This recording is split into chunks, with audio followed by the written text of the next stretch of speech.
17 U.S.C. 107 federal law allows citizens to use copyrighted media for fair use. That is, criticism, news reporting, teaching, and parody.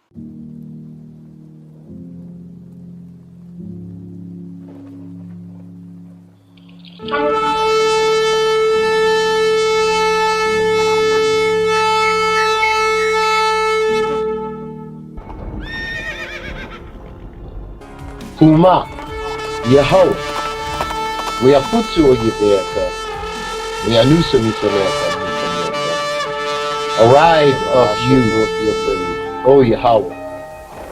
Kuma, let your enemies be scattered, and let those that hate thee flee from before thee. Let all of Yasharah, Yisrael, who love, worship, and praise Yahweh, give him thanks by saying hallelujah.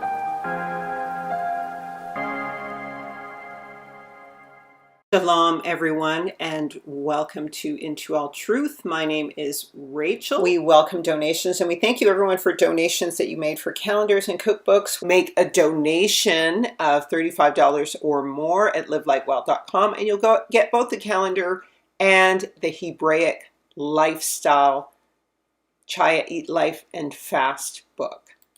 And I pray that as you listen to this study, that the Ruach HaKodesh will lead you into all truth and show you things to come. Baruch atah kulam, in the name of Yahushua HaMashiach. Jacob's troubles will soon be over.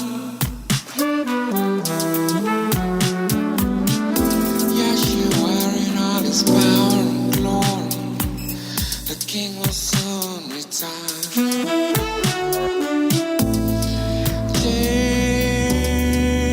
Jacob's troubles,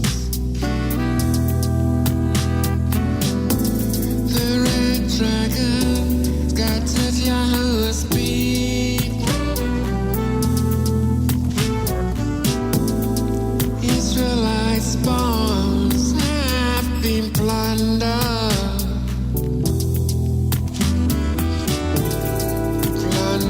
from nation to nation. None seeketh after Israel. So this is the time of Jacob's trouble. And remember, Israel is a woman. Israel is a woman. Okay? And none seeketh after her to protect her. Right?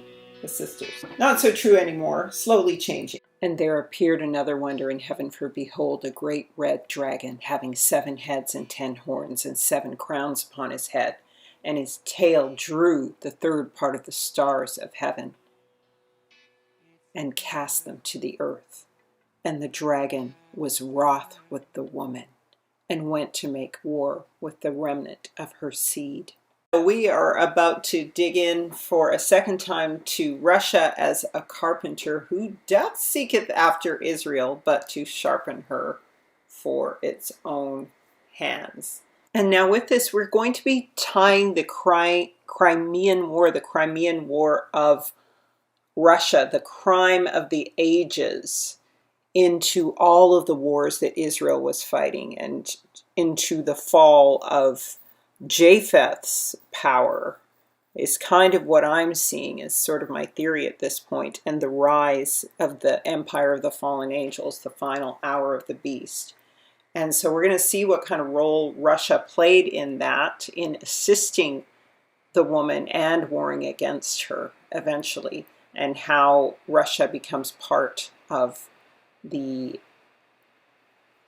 open door and the return of Israel to the promised land. The reason why I wanted to do this video is because I've explored these scriptures on the invasion of the promised land and how it goes about. And there's a prophecy of how it takes place. In addition to that, there's also the prophecy of 4 carpenters repatriating Israel to their land. So the 4 carpenters, Zechariah 2. And I lifted up my eyes and looked, and behold, 4 horns. And I said to the angel that spoke with me, what are these? my Lord? And he said to me, these are the horns that have scattered Judah and Israel and Jerusalem. And the Lord showed me 4 artificers. And I said, what are these coming to do? And he said, these are the horns that scattered Judah, and they broke Israel into pieces, and none of them lifted up his head. And these are come forth to sharpen them for their hands, even the 4 horns, the nations that lifted up the horn against the land of Yahuwah to scatter it. And I lifted up my eyes, and I looked, and behold, a man in his hand with a measuring line.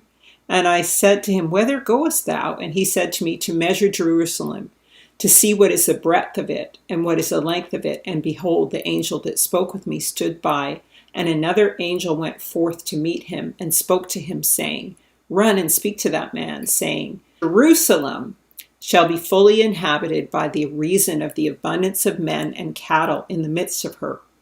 And I will be to her, saith Yahuwah, a wall of fire round about, and I will be for a glory in the midst of her. Hallelujah. So you guys, that is the promise of the end of the scattering, the final regathering. An artificer is a skilled worker, a craftsperson, one that contrives, devises, or constructs something, a deceptive or devious person. So we often hear that these are the 4 carpenters. And so this is who they are: Africa, Iran, Russia, and China. So we already talked about the Medo-Persians, and we talked about Africa. And for those of you dealing with Africa, I have to, do a lot more justice to Africa, because I have to talk about the Midianites and the other nations there who are on the side of Israel and assisting Israel. So I am going to go into that, as well as with the world wars. So I may just combine that all together. But we've generally just gone over those who were the captors of Israel was the focus, okay?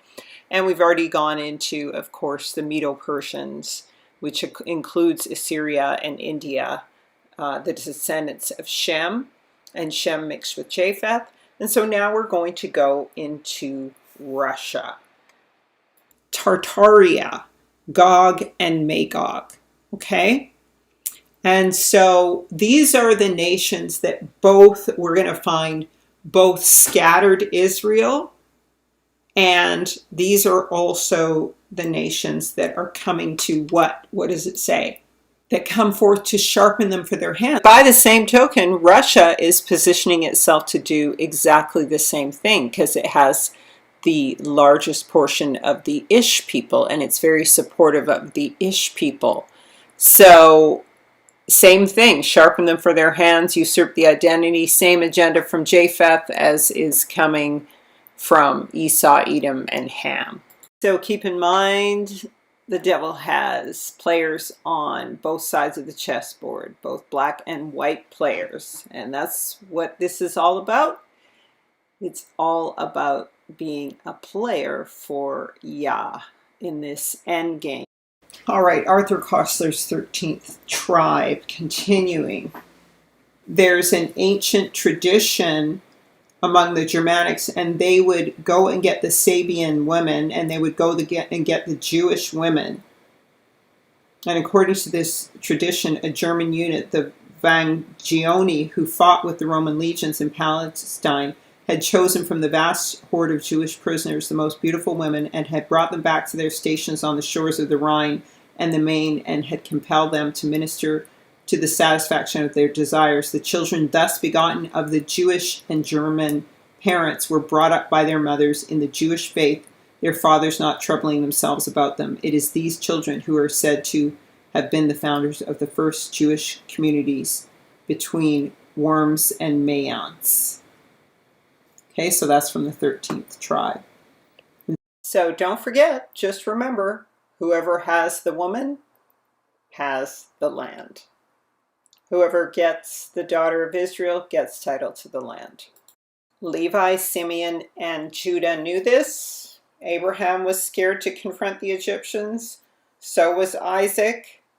So was Jacob when it came to Dinah and Shechem, but Yah made Levi priest because he fought for Dinah. Simeon was exalted also for that reason, and Judah, all three of them. So because of Simeon's bitterness against Joseph, though, he fell. But that's why Judah and Levi are at the top, because they understand the value of the woman. Levi married a Levitical daughter, a daughter of Haran, had no issues, had one wife. Judah married a Canaanite, learned his lesson, got his sons a priest's daughter, and then all his sons died who were married to her. And then he accidentally slept with her, but she redeemed the line back to Yehudah, back to Israel. But he recognized that he mistook a rich woman for a queen in the Canaanite, and he mistook a priest's daughter for a prostitute. So he realized he didn't know how to choose a good woman. So he just abstained. So praise Yah for the men of Israel who seek to redeem the women of Israel and the land, and have not mistaken the queen and priest for a prostitute.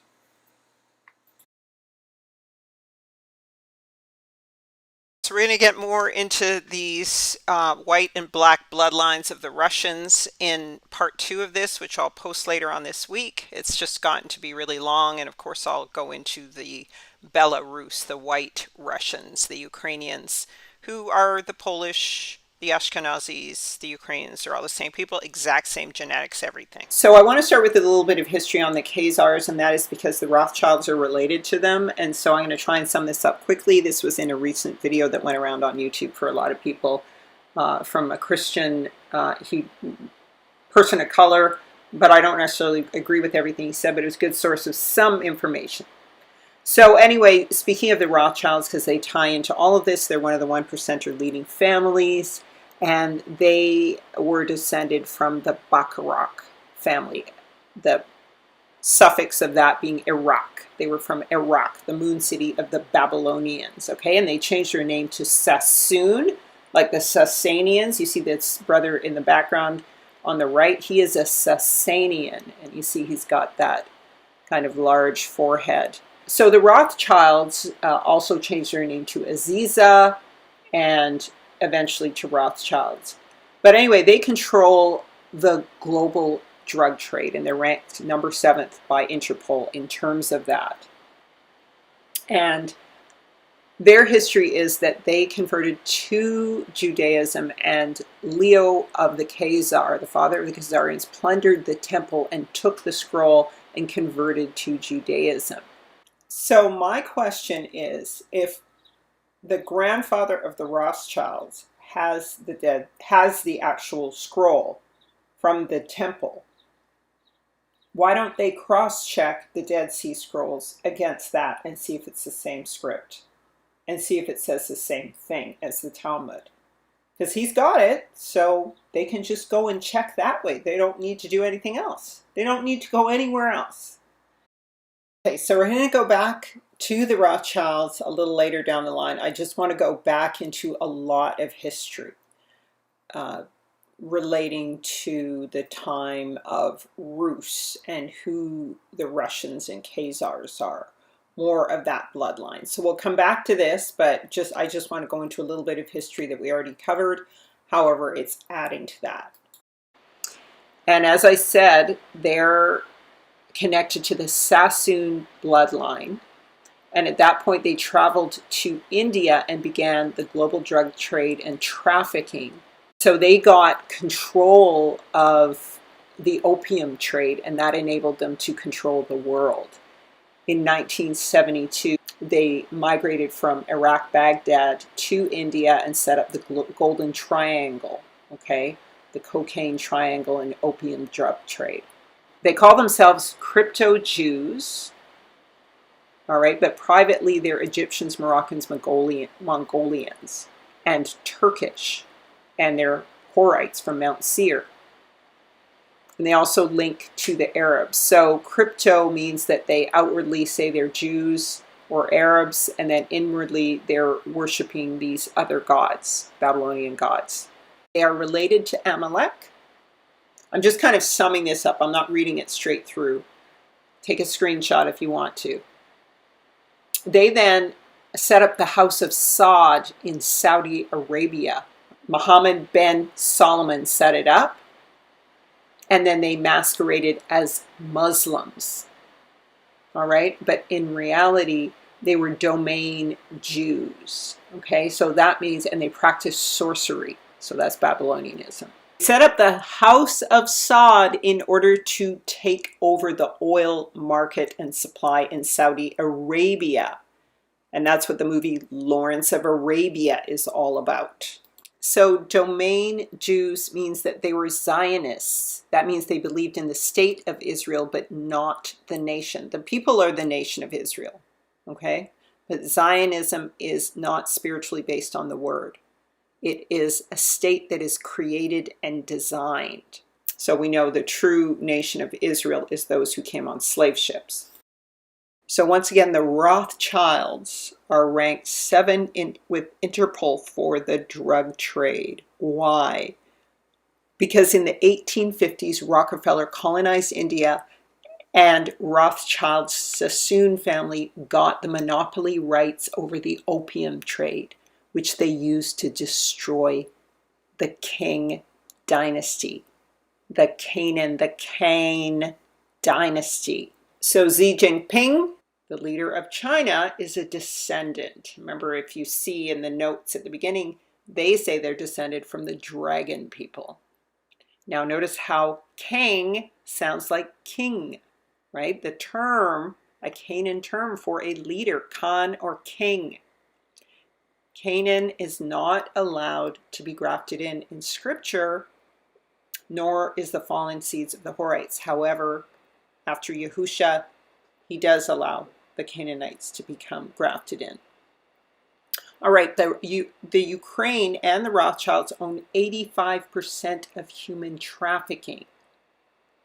So these Iraqi Moon City people who are perpetrating as Hebrews and Jews used to build underground tunnels to traffic children through. And they were known as Marduk. That's like Marduk, Babylon. And they are connected to Genghis Khan and Vlad the Impaler. Vlad the Impaler. So that is Dracula. All right, and he's the father of the Draconian system, which used to impale and eat children. Christopher Columbus was a Khazarian. Remember I said the Batu was ruler of the Huns? That's who they are, the Batu again. Okay, and the Scythian bloodline is their bloodline too. Okay, so the Scythians, and you can see up in the top right-hand corner as the Scyths, the Sake. So this is relating to sons of Isaac and Esau, and the Scythians. They are, see it says Ish Kuzay or Ashkenazi. Okay, so there's actually, so Ish means wife or married to Kuzay. And they're an ancient nomadic people living primarily in the region, this is in the top right corner of the slide here, known as Scythia, which today comprises the Eurasian steppes of Kazakhstan, okay, and the Ukraine, Volga, and the Siberian areas, okay? All right, so their bloodline is of Vlad the Impaler. The Batu ruled the Hun dynasty, and they used to practice this spirit cooking where you see, remember they were doing that in Hollywood a while back. Miss Abramovich woman, I don't know if I'm pronouncing her name properly, on the top of the slide there, all her spirit cooking, okay? And so this comes from the Ukrainians in Kiev, according to the Khazarian hypothesis. It goes back to a 6,000-year-old ritual, 6,000 BC, of spirit cooking. And it used to take place in Kiev, which is the name of one of their goddesses. All right, which deals with the transference of curses. Kiev was once part of Russia, and Kiev is part of the Ukraine. So that you understand exactly what this means. These people would do these rituals in line with the new moon. The sickle is the shape of a new moon. So these curses were dispatched and transferred at the new moon. And Zechariah proves, I turned and lifted up my eyes and looked, and behold, a flying sickle. And he said to me, what seest thou? And I said, a flying sickle, of the length of 20 cubits, and of the breadth of 10 cubits. And he said to me, this is the curse that goes forth over the face of the whole earth. So, this is how they dispatch these curses on the new moon. So if you're trying to line yourself up with a profane day and disobey the law, line up all your holy days with the new moon so that you can, catch these curses. So these Russian chronicles tend to rewrite the Bible a bit. And of course they start with the flood. And why? Because the enemy comes in like a flood. But we're going to deal with this other chronicle here. So this Russian primary chronicle that I'm going to use really does some interesting things. And one of the things they do is, of course, they rewrite history. They rewrite the Bible, the flood, boundaries, all of that kind of thing. But so it's really interesting, though, what they say about the land of Japheth and who the people are. And then we're going to get more in depth with the truth of that. So here's the land of Japheth. The land of Japheth. The share of Japheth lies Rus. In the share of Japheth lies Rus, Hud, and all the Gentiles. So it goes into them. All right. And so then it says the names of them: the Lacans, the Prussians, the Chud border on the Varangian Sea. The Varangians dwell on the shores of that same sea and extend eastward as far as the portion of Shem. They likewise live to the west beside the sea as the land of the English and the French. For the following nations are part of the race of Japheth: the Varangians, the Swedes, the Normans, the Godanders, the Russes, the English, the Spaniards, Italians, Romans, Germans, French, Phoenicians, Genoese, and their homes are situated in the northwest and adjoin the Hamitic tribes. See, they add themselves to his genealogy. Fallen angels add themselves to Japheth's genealogy, and we're going to see that. We already talked about the Khazarian conversion in the last episode, and so we talked a little bit more about it here.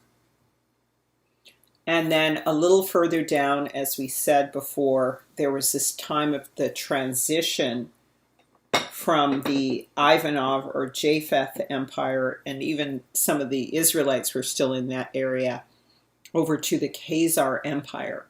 And so what I'd like to just discuss with you is there being a kind of community of Israelites there, even still possibly, because there is an Ephraim who is a sort of a bishop over that region. And he is also called John of Kiev, like a Prester John. Now this could be Esau imitating the bloodline, or it could actually be Ephraim. Okay? So, Ephraim in Russia and Kiev. All right, so around 1089, mention is made of a metropolitan Ephraim in Paris-Saval, which is striking in view of the fact that the metropolitan John of Kiev is mentioned as dying the same year and is being replaced by a successor of the same name brought from Constantinople. Okay, so, and Ewan would imply ewe lamb, or ewe and Norris would be ewe nor or Nors. So northern Nors ewe or Nors like noir ewe. So black ram or lamb or northern ram or lamb. Okay, this is just what I'm kind of figuring. So here's a little bit more evidence to this. And this resource is coming out of the Russian Primary Chronicle. Okay, so that's coming out of the Russian Primary Chronicle. A little bit of a struggle to read it. It's kind of sketchy because it's translated. There's a Joachim here, Joachim, which is, there was a Jehoiakim in the tribe of Ephraim and Manasseh, okay, in scripture. So we don't know if this is them trying to imitate or what. But it said that he died in 1030 and designated as his successor as pupil Ephraim. Okay? But then some wealthy guy named Yaroslav disregarded Joachim's wishes and finally in 1036 appointed Luca a Khazarian Jew. So this is the beginning of the invasion of the Khazarians. To see which he held. So the see is the Holy See, which he held for 19 years. Keep in mind, this is the Orthodox Coptic or Christian church, okay? In 1099, however, after the death of his patron, Yaroslav Luka was accused of improper conduct, summoned to Kiev by the metropolitan Ephraim, deprived of his see and thrown in prison, and he lay there for 3 years. So this is the possible Ephraim that there was there, and this is the Khazarian Jews taking over this priestly office in this time, the 1000s, 11th century. Okay, that's why I'm mentioning it. And so we mentioned before, after that, there was the Huns invaded, and that this was about approximately 150 years later, and there was a Prester in position there in Chernigov, and he resisted the Khan and the Khanzarians, okay, Khanzarians, who ruled the Mongolian Empire, and so he was slain by the Hun for not submitting to the Khan, okay, so there he is with all the other black icons, right? Could be Esau, could be Jacob, could be black Japheth, or any combination thereof. This is really interesting. All right, so Sar is a word used by the Somalians for a celebration they have, which means to cut off, to cut away, cut you off from being a nation. Septimus Severus, all right? And angel or Angian means angel seed of the earth, right? So the Romans, this is some history on who these people are. Okay, now remember, Japheth is the Celts, the black Celts. They're not from Chaldea. They did go over there, but they're originally from North America, Japheth's land. The Celtic mountains are here. All right? But what does it say? The original people of Britain and Western Europe were brown-skinned and dark. This is often conflated with the Celts or cults of Japheth, who found themselves there from North America and then mixed in identities. Japheth got the land of the Celts, according to Jubilees. It extends northerly to the north and extends to the mountains of Celt towards the north, towards the Sea of Ma'uk, and it goes forth to the east of Gadir, Niagara Falls, before destroyed, as far as the region of the waters of the sea. So Celt would be the northern mountains, because Ma'uk would be this area here. Okay? So these are the northern mountains. And these mountains are called Celtic mountains. Celtic Peak, Celtic NE4. These are Celtic mountains. Okay? This is Japheth's land. All right. So let's go back to this history. So, the Romans adopted the name Germani for the Teutonic tribes from the Celts with whom they came in contact. So, the Teutonic are the Deuteronic Deuteronomy tribes. These are the tribes who I believe were descended from the northern kingdom. They were the Teutonic Knights, okay? And they had mixed in with Japheth and into the Celts, all right? And other people mixed in. So the Romans started calling these people whatever they became after all these iterations, Germanis. Because remember, Israel, Israel was changing their name all the time because they were a byword everywhere they went. So they said, oh, we're Israel. Then they said, oh, we're Yehudi. Oh, we're Moors. Oh, we're Negroes. Now we're colored, byword. All right?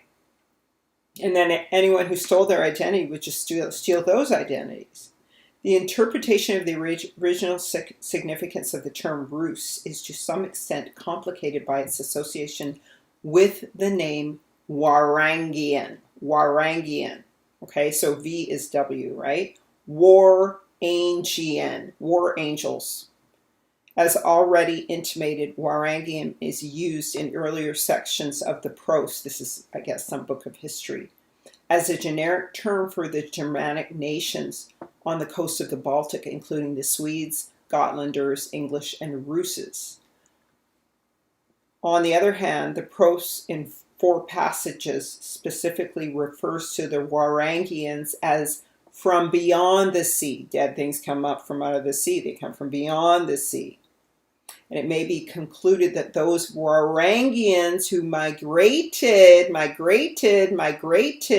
to Russia were regarded as exclusively Scandinavian. Okay? So, angels. So this Arabic geographer Al-Bruni also mentioned the Baltic Sea as the Varangian Sea and specifies the Varangians as people dwelling on its coast. So they dwell on the coast. And so the Arabs said these Varangians were the Swedes.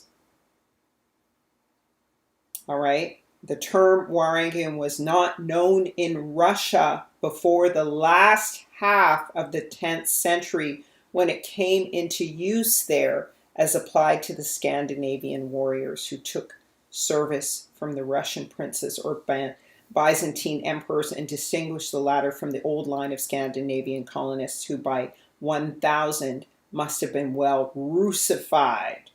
Not crucified, Russified. So these Scandinavians come in and take over this Russian identity, become Russified, and they are descendants of the warring angels. Okay? Varangians. This is Russian primary chronicle. Okay, more on them. The Varangians. This was a name given by the Eastern Romans to Viking raiders. Now, the Vikings were originally Celtic and black. But again, identity theft, right?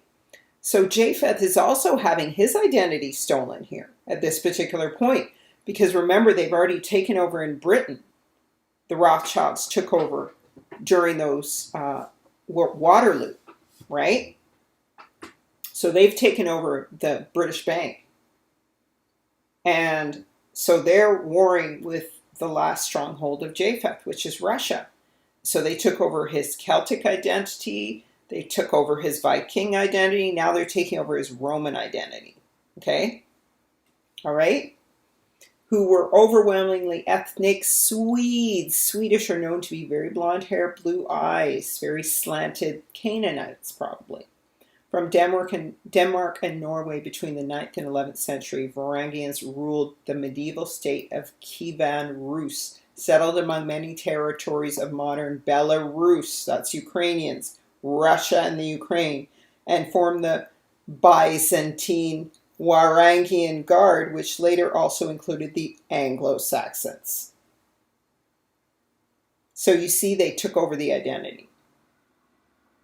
They took over even the Byzantinian identity, the Rus identity, the Viking identity, the Celtic identity, the Ephraimite identity, the Ivanov identity. So he took over Esau's identity took over the 10 tribes' identity and Japheth's identity. Okay?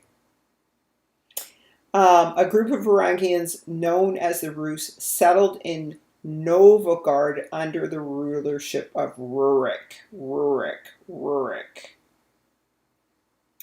So Norse sagas, that's what they call their stories, sagas. The continuing saga of... Remember, we used to watch all those miniseries movies when I was young, and they were always called a saga. All right? So,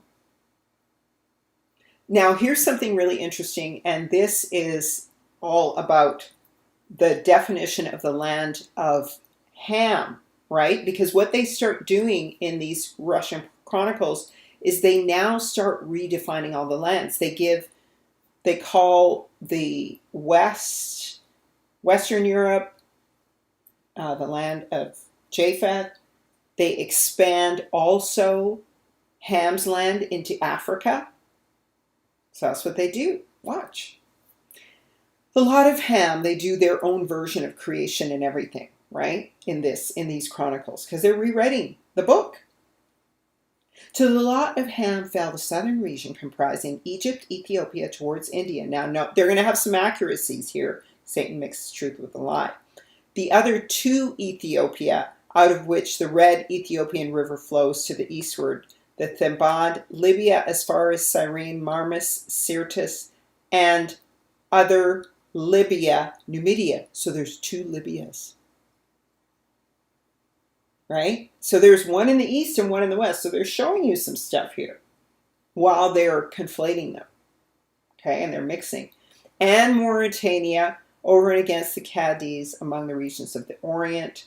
Han, so Han is Japheth and Canaan, right? Also Cilicia, Lacedonia, Persia, so Persia, right? So remember, Japheth got Persia, the Medo-Persian Empire, Cyrus, right? Kamalia, Lycia, etc., etc. Okay? Well, I shouldn't say etc., but and so on and so forth. So, but it says, likewise, he conquered the islands of Sardinia, Crete, and on Cyprus, and the river Gihon called the Nile. The river Gihon is called the Nile.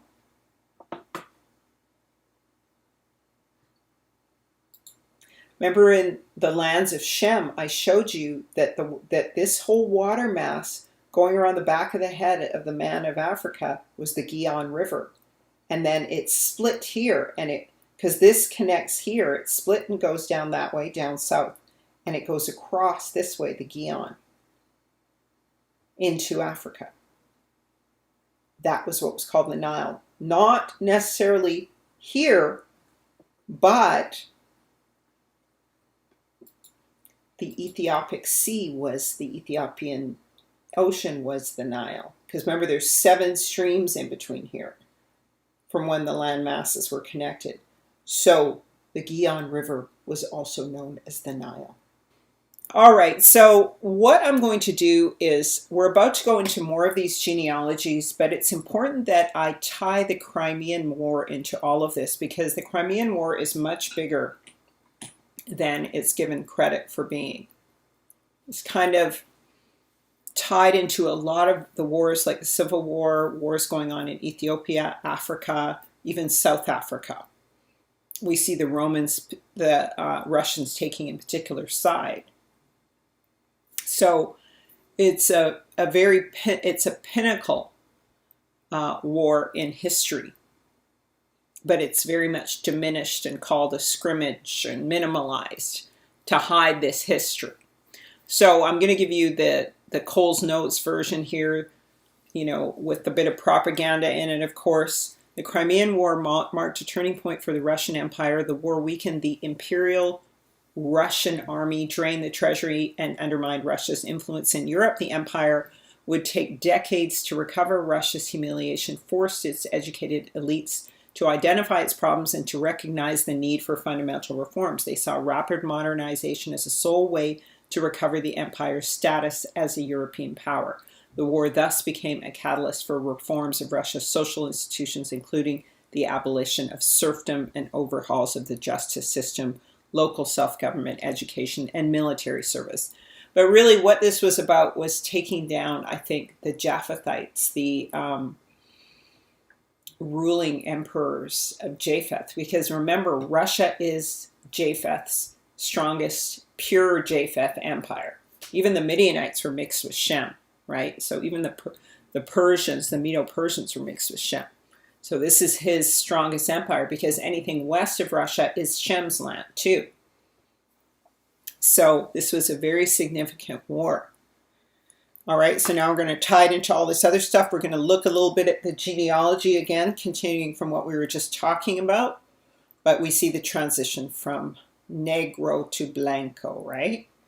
With the Turkish or the Coptic Christian or Arab identity being taken over by the Khazars, by the fallen angel seed. Okay, so some of these things I'm getting from Tartaria Info. This is a Russian website, so I just want you to see it. We're going to talk about this later. That's going to be the tie-in to South Africa, but I want you to know because I didn't quote it on some of these pages. So, the Crimean War has been viewed numerous times from different points of view, including the conspiratorial ones. Nevertheless, the event is still one of the most mysterious ones in our Russia's nation's history, right? The name itself reveals that it took place in Crimea, stressing that its location was the main battlefield of war. However, we know that some military operations were conducted by the very same belligerents in the Baltic, White and Okhotsk Sea as well. There were also some less known battles, such as bombing of Odessa, that's huge, Tangaran, Sumilan, Speyborg, which left almost no trace in history. Long story short, the Crimean War was a conflict of a much bigger scale than just a single Crimea-related operation. Story about the spelling, you guys. I'm always going to have about 50 of them. So get used to it. I have to work really fast on these, so my apologies in advance. So, anyway, so the Crimean War was the first to be photographed. Okay? Hence, we're going to have to suspect that it's kind of a propaganda story they're telling. It's a narrative. Right? So that's why there's so much mystery around it, because a lot of it doesn't make sense.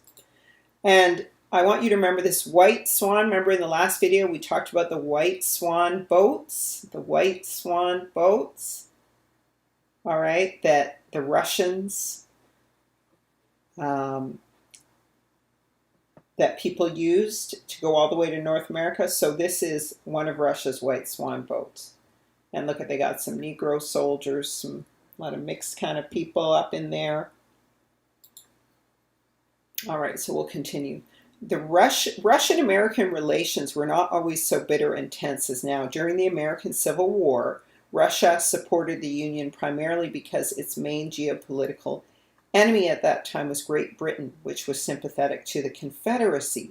In addition, the U.S. and Russia had enjoyed good relations in the first half of the 19th century, even though they had very different political systems. So now remember, Russia helped finance Americans' dollar, gave Lincoln dollars to finance their American dollar, okay? That was one-to-one value. It was a completely independent banking system, which of course Britain had to try to break, right? And the war, when it begins, it pops off in this place. I'm going to give you the name in a minute. But there's all this bombing from above. It's not, they try to imply that there's all these cannons that shoot out, but this is supposed to have kicked off the war. And I'm showing you this because at the time, we're going to go back to this.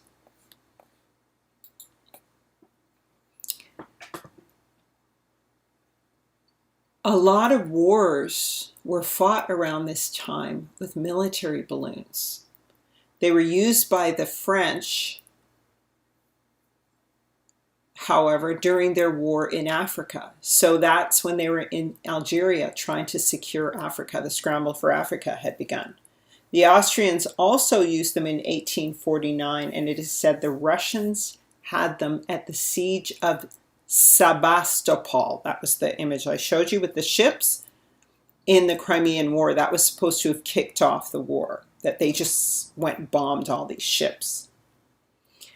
And it talks about this particular balloon that was used by the French. And then it says the Americans also employed balloons during the Civil War a year later. So remember, we talk about the condition of the bombed out buildings in America. They look like they're like bombed from above. The American war balloons were comparatively small ones, inflated with hydrogen. The hydrogen was manufactured in a way that they describe in there. So here they are inflating these balloons in the American Civil War. Okay, so they can not only look down strategically, but they can drop bombs too. All right, and so we see some brothers and stuff working on some of the equipment for these balloons. And there's a story told of this brother who goes and gets this gunboat. He rescues it, but the strange term, and I showed this in the wars video, Jake and the Civil Wars, and it talks about Robert Smalls, a pilot. Now, since when do you call... There are pilot ships, but you don't call someone a pilot. It just seemed fishy to me, who in May 1862 seized the CSS Planter from Charleston, South Carolina, and delivered her to the United States Navy. Robert Smalls' daring escape from slavery into the hands of the Union Navy put him on the path to a public... Okay, so we don't know what the narrative truly is, right? And this is how they used to gas them up, is on all of those things that you see, those projections out of all the buildings somehow would gas them up. And supposedly Zeppelin had factories in Russia. And so it talks about how the Russian military in 1863 was present. And you guys, really, when you see these black and white photos, check for Photoshop, because there's a lot of Photoshopping going on. They're just composite photos. And it's easier to do because they're all grainy and black and white. But some of these guys look like brothers. I don't know. It's like kind of a mixed multitude. All right, so that's them at present during the Civil War. Okay? And again, I'm talking about this because there's this whole, we'll mention it a few times here, but I just want you to be familiar because I talk about it in the last two of my favorite videos, which are the As Above, So Below, the Big Come Up, and the video on the wars, the Jacobite Wars, Civil Wars and everything. So please go and watch them, you guys. Really important videos. So we see in these wars, these burned out buildings, the roof is entirely done in, right? And the brick buildings are on fire. And they, of course, blame it on a black woman, right? But Marie Joseph Angelique. But what we're saying in those videos, that there's so many burned out, exploded buildings and stuff like that, that it seems like they were dropping bombs. And clearly they had the technology to do it. And they believed that they had other weapons, other forms of weaponry that would actually melt castles. And this is the consequence of it. This is the rock melting from the weaponry. These castles weren't necessarily built inside of rocks, like conies in the rock. The rock was melted by Yah as a judgment or by weaponry of some sort. Okay, so this is the theory people are putting out there. Could just be a narrative, so take it with a grain of salt. It's not scripture. So here again is another one of these big orphanage buildings or something being burned out, and all these black people running out with their children and everything, and they're being warring and people trying to take people's kids. Look at them running after the children, right? These white men running after the children trying to get them. See? So it's a little more going on than we know. A lot's going on. You know, the KKK origins are not just from, you know, Japheth, for example. They were coming from the fallen angels, and they're coming from Esau Edom, who was originally black, okay? And he's mixed in with everyone else, but he's still got his black players in the game. In Britain in October of 1865 in Pulaski, Albert Pike and Nathan Bedford was chosen or hired by a Rothschild agent, a man by the name of Judah Philip Benjamin, who was also a pedophile, to create the KKK. This is the Rothschilds family, okay? Judah Philip Benjamin was the Secretary of State in war for the Confederacy. It was in Nashville that Albert Pike and other Confederate generals met in 1867 to form a Southern statewide terrorist KKK, expanding the little project they had started 2 years before in Pulaski, Tennessee. He was then given Rothschild money to create it out of the annals of both the Khazarian Mafia in the Knights of the Golden Circle. Okay, both the Khazarian Mafia and, it should say, and the Knights of the Golden Circle. The organization he formed in Nashville designated Pike its chief judiciary officer and its golden dragon for Arkansas. And it was a few months after the end of the Civil War that had began on the 12th of April, 1861. So there was a direct correlation and need to create that for once the war ended, or to bring about the end of the war. Who knows? And then it says also in August 1871, Albert Pike wrote a letter to an Italian Illuminati member by the name of Giuseppe Mazzini, where he predicted World War III. Why? Because Esau lives by the sword. So they plan wars. And so this is just an indicator of where we are right now and the things that are going down right now. These guys were known to be Jews. Okay? Judah ben Israel was known to be a Jew. Okay? And you see he's mixed race. So, and they were also Eastern European. So this is how Russia ties in. So the Crimean War was a military conflict fought from 1853 to 1856, in which Russia lost to an alliance of France, the Ottoman Empire, so Taman is one of the sons of Esau, the United Kingdom, and Piedmont Sardinia. So that's like Spanish Russia-ish, Spanish Italy-ish. The immediate cause of the war involved the rights of Christian minorities in Palestine. So now remember, Russia had a relationship, okay, with the Arabs, because there were so many Arabs who were part of the whole raising up of Russia, because half of them went into one side of Russia, and then the Prester Johns and Christians went into the other side of Russia, and then the Khazars chose Judaism, right? Remember that story from several of my other videos? So there's a few things at play here. The immediate cause of war involved the rights of Christian minorities in Palestine, which was part of the Ottoman Empire. Okay, the Coptic Ethiopians, Orthodox Ethiopians, always had a relationship with Russia and the Byzantines. They look very similar as a people. Okay, and like I said, I think the true Japhethites were black, and they were a mixture. We already talked about how Japheth did marry him with Ham and Jasher. Shows that. The dispute was over sea routes from the Black and Caspian Seas into the Mediterranean. Why? Why were they beginning to dispute? Because the rest of Africa, the rest of Europe, was getting ready to overtake Africa. So these are Russian military. See how many chocolate folks are hanging out there? This one's a bit whitewashed, but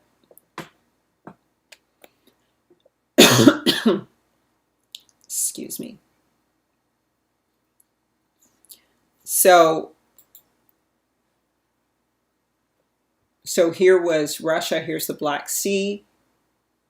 And here it leads into the Mediterranean Sea. And then where does that go? It goes into the Nile and down into Africa.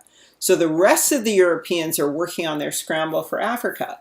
Russia's not dependent on Africa. Okay? They were not dependent on Africa.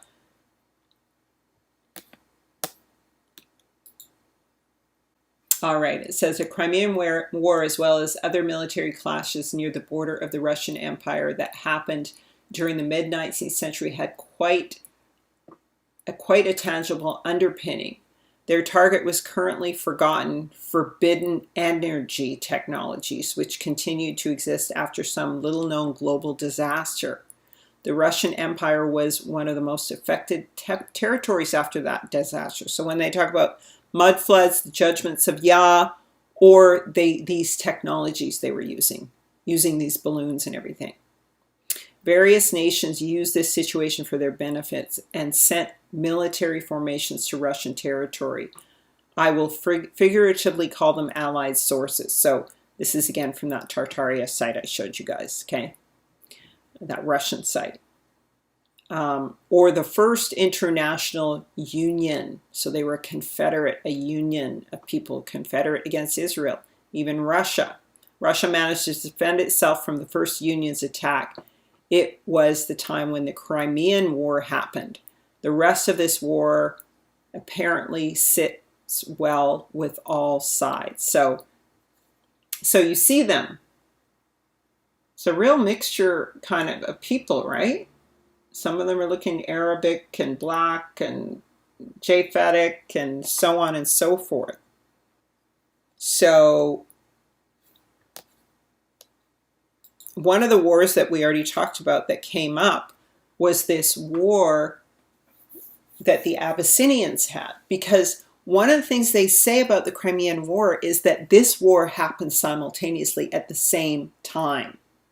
So what was happening was, here you have these Coptic Christian Russians, and the Ethiopians are also Coptic Christians. They all seem to be a mix of Byzantinians, Shem, Ham, and Japheth, really, with Esau, Edom in there, and Israel in there. Okay? But everything has gone Catholic through Esau and Edom and the Presters. And so Ethiopia is a key strategic point, right? Because it is further down the Nile. Everyone else is scrambling for Africa. They already have a relationship with the Abyssinians. So what do you think they're trying to do? This is like the real Russia. Like this is, the Khazars are taking over Russia, but this is Japheth. Because remember I said he lost Britain. He lost Britain to the fallen angels, the Anglo-Saxons, right? So in 1855, Ethiopia was a country divided with no powerful central authority. This period, which began in 1769, was known in Amharic as Zemeni Mesafint, the age of princes. During this time, Ethiopian emperors were only figureheads ruling in the capacity of Gondar. Numerous noblemen held de facto power, and there was constant warfare among the noblemen over land and the authority to crown the emperor in the capital. Fighting ended when Emperor Tewodros, or Kassa, began a concerted effort to try to unite the country under his rule and end the decentralized Zemeni Mesafint. All right, and it says in 1855, come all the way down here, guys, Kassa defeated the last important ruler of the Zamana Mesafint, Damatkaswebe Haile Mariam of Tigray. 2 days later, Kassa Halu was crowned King of Kings of Ethiopia as Tewodros II at Webe's church by the Coptic metropolitan Abuna Salama. Okay, now he then started fighting with the Arabs. The Arabs started fighting with him. The Arabs were allied with Britain. Russia already had a relationship with these guys. So they have a place in Africa because they got this relationship. All right, so what happened again in this war? Well, he wasn't getting any support from the British, who were supposed to be Catholics. The British are siding with the Muslim Islamists. Really? Why? because they're really, what did we say before? The Arabs are the Rothschilds, right? They are the Sassoons or Sarsarians with Esau Edom. So he's thinking, oh, they're Christians like me. They're going to side with me. No way. They want control over that land. And so they wind up killing him because he supposedly holds hostages. You can go back and watch the video on the wars with the White House burning down. It goes more into this, but he writes a letter to Queen Victoria asking for military help. The letter remains unanswered after the lack of response. He's infuriated, and one of this British Council captains returns to Egypt, and it's looking that the British are signing with Egypt. So then he holds Captain Cameron hostage, and then that gives the British an excuse to go after him because it's in the press, right? And they were terribly defeated because they didn't have the automatic weaponry. And so his son was taken, and he, quote, committed suicide. That means they killed him. So you see how this relationship falls apart for Russia, right? In the scramble for Africa. And I'm thinking Russia, this is the fall of Japheth. Now, I just brought up Steve McQueen because he looks a lot like these guys. These guys don't look, I don't know any African Americans who have these kind of features. They have the skin color, but not these features. These guys be looking, not this guy maybe, this guy, but these two. The Ethiopians have a very peculiar look. They look Middle Eastern, they look African. There's some kind of a mix, and I think a lot of them are Black Japheth. Because what does it say? Japheth will dwell in the tents of Shem. Now, this is just my theory. Okay, but it kind of makes sense. Because this is the true Israel. What I always say, the true Israel, Jerusalem could either be at the center of earth, Mount Meru, or it could be the Azores, where Yah will smite the seven streams and where Shinar was, or it's in Ethiopia, like Tanzania, Kenya, Ethiopia, that region. Okay? So I just want you to see the similarity in faces and looks and bone structure. Okay? It's a slightly different kind of a face than you see among African Americans. All right, so the scramble for Africa was 1880 to 1913, and this is why it became significant for them. Many European powers had a well-established presence in Africa, including some with benign-sounding terms such as interest or protectorate, but after the Berlin Conference of 1884-85, Africa was carved up and much of the continent were conquered as outright colonies. Even small nations such as Belgium and Portugal had vast African domains, like Belgium, right? They had Congo.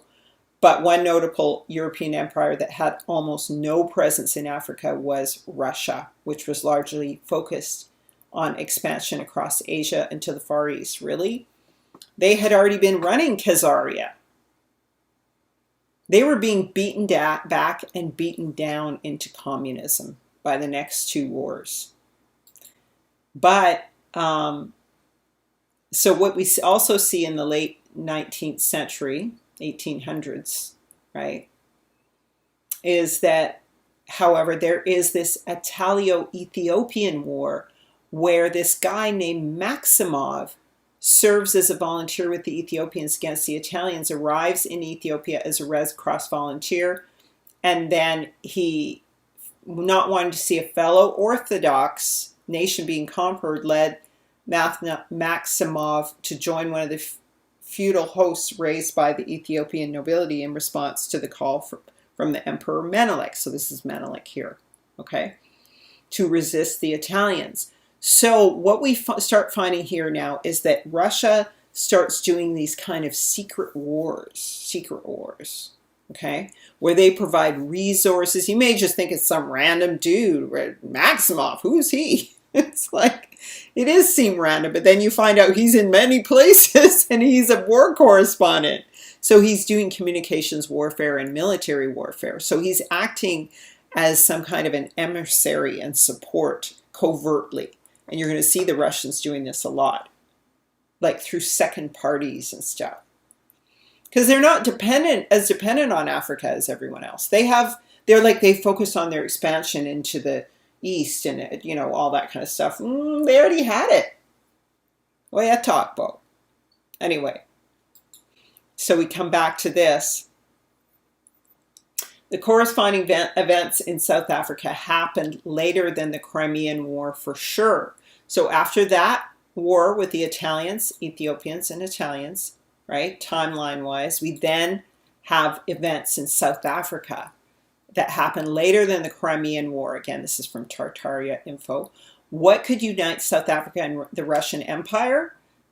It reminds me of an old song about the Transvaal Republic and the Boer War, which took place in South Africa at the end of the 19th century. So there's this folk song all about this that is very popular. See, when you write a song, everybody go and remember it. You can hide as much history as you want, but if somebody got a song, they're going to apparently they're going to remember it, right?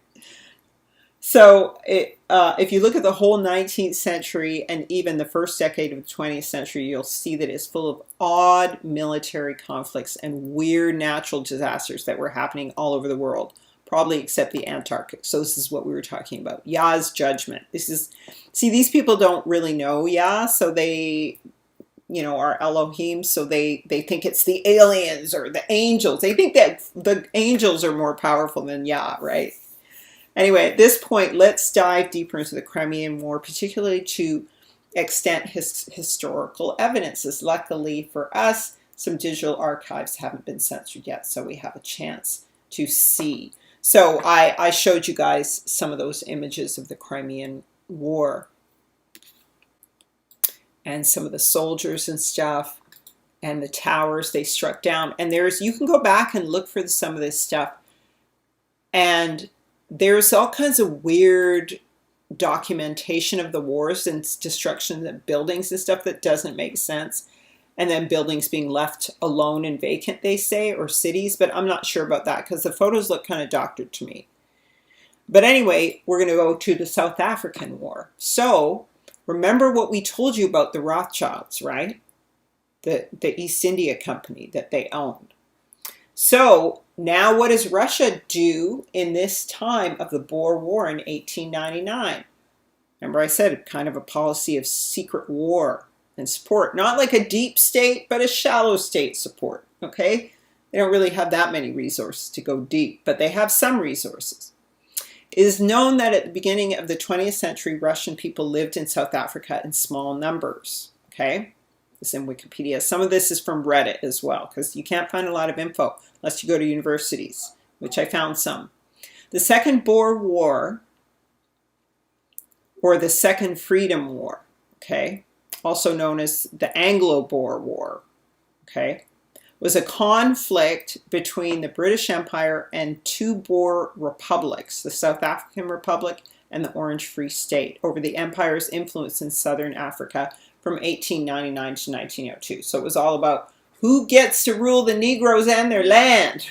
The shorthand language.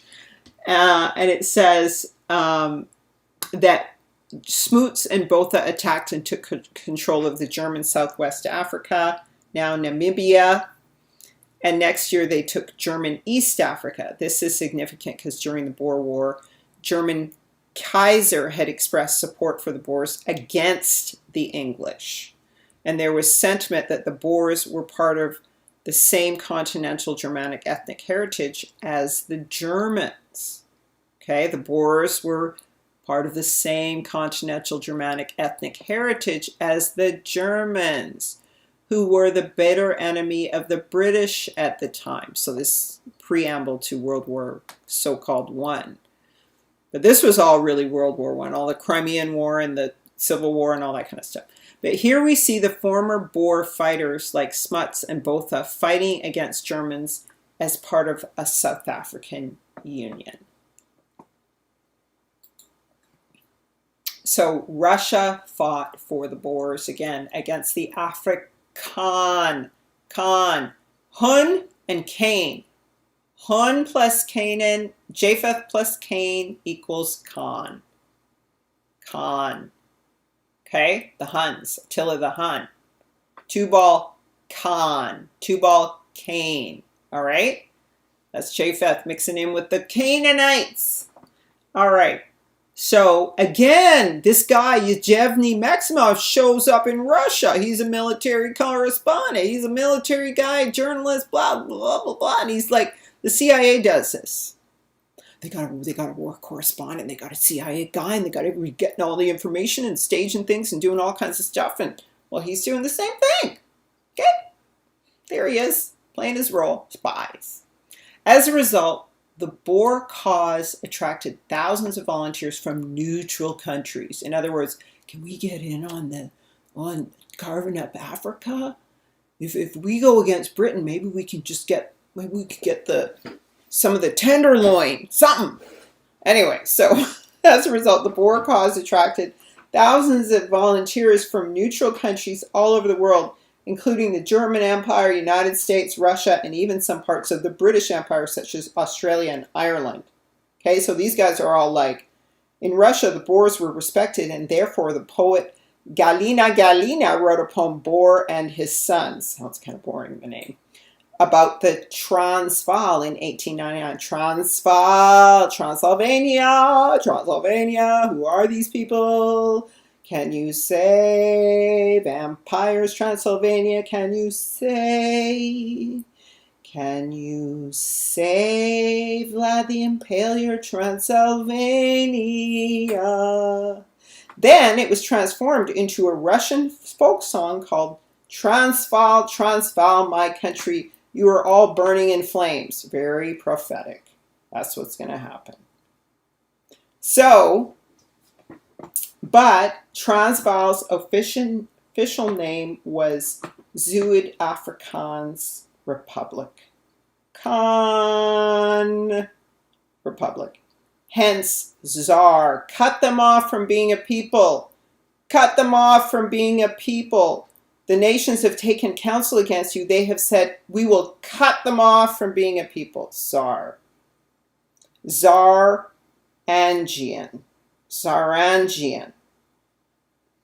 Angels who cut you off. Angel seed that cuts you off. And these are descendants of the Dutch East Indian Company settlers. Who owns the East India Company? Rothschilds.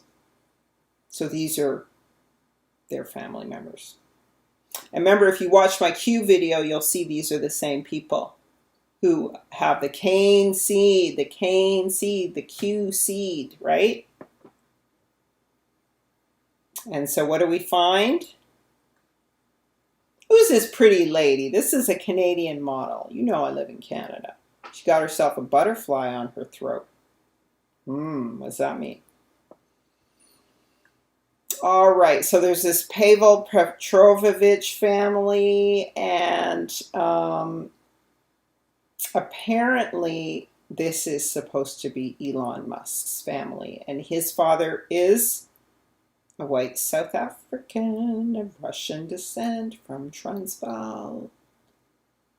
The Muscovites, Elon Muscovite, and this is his Canadian mommy.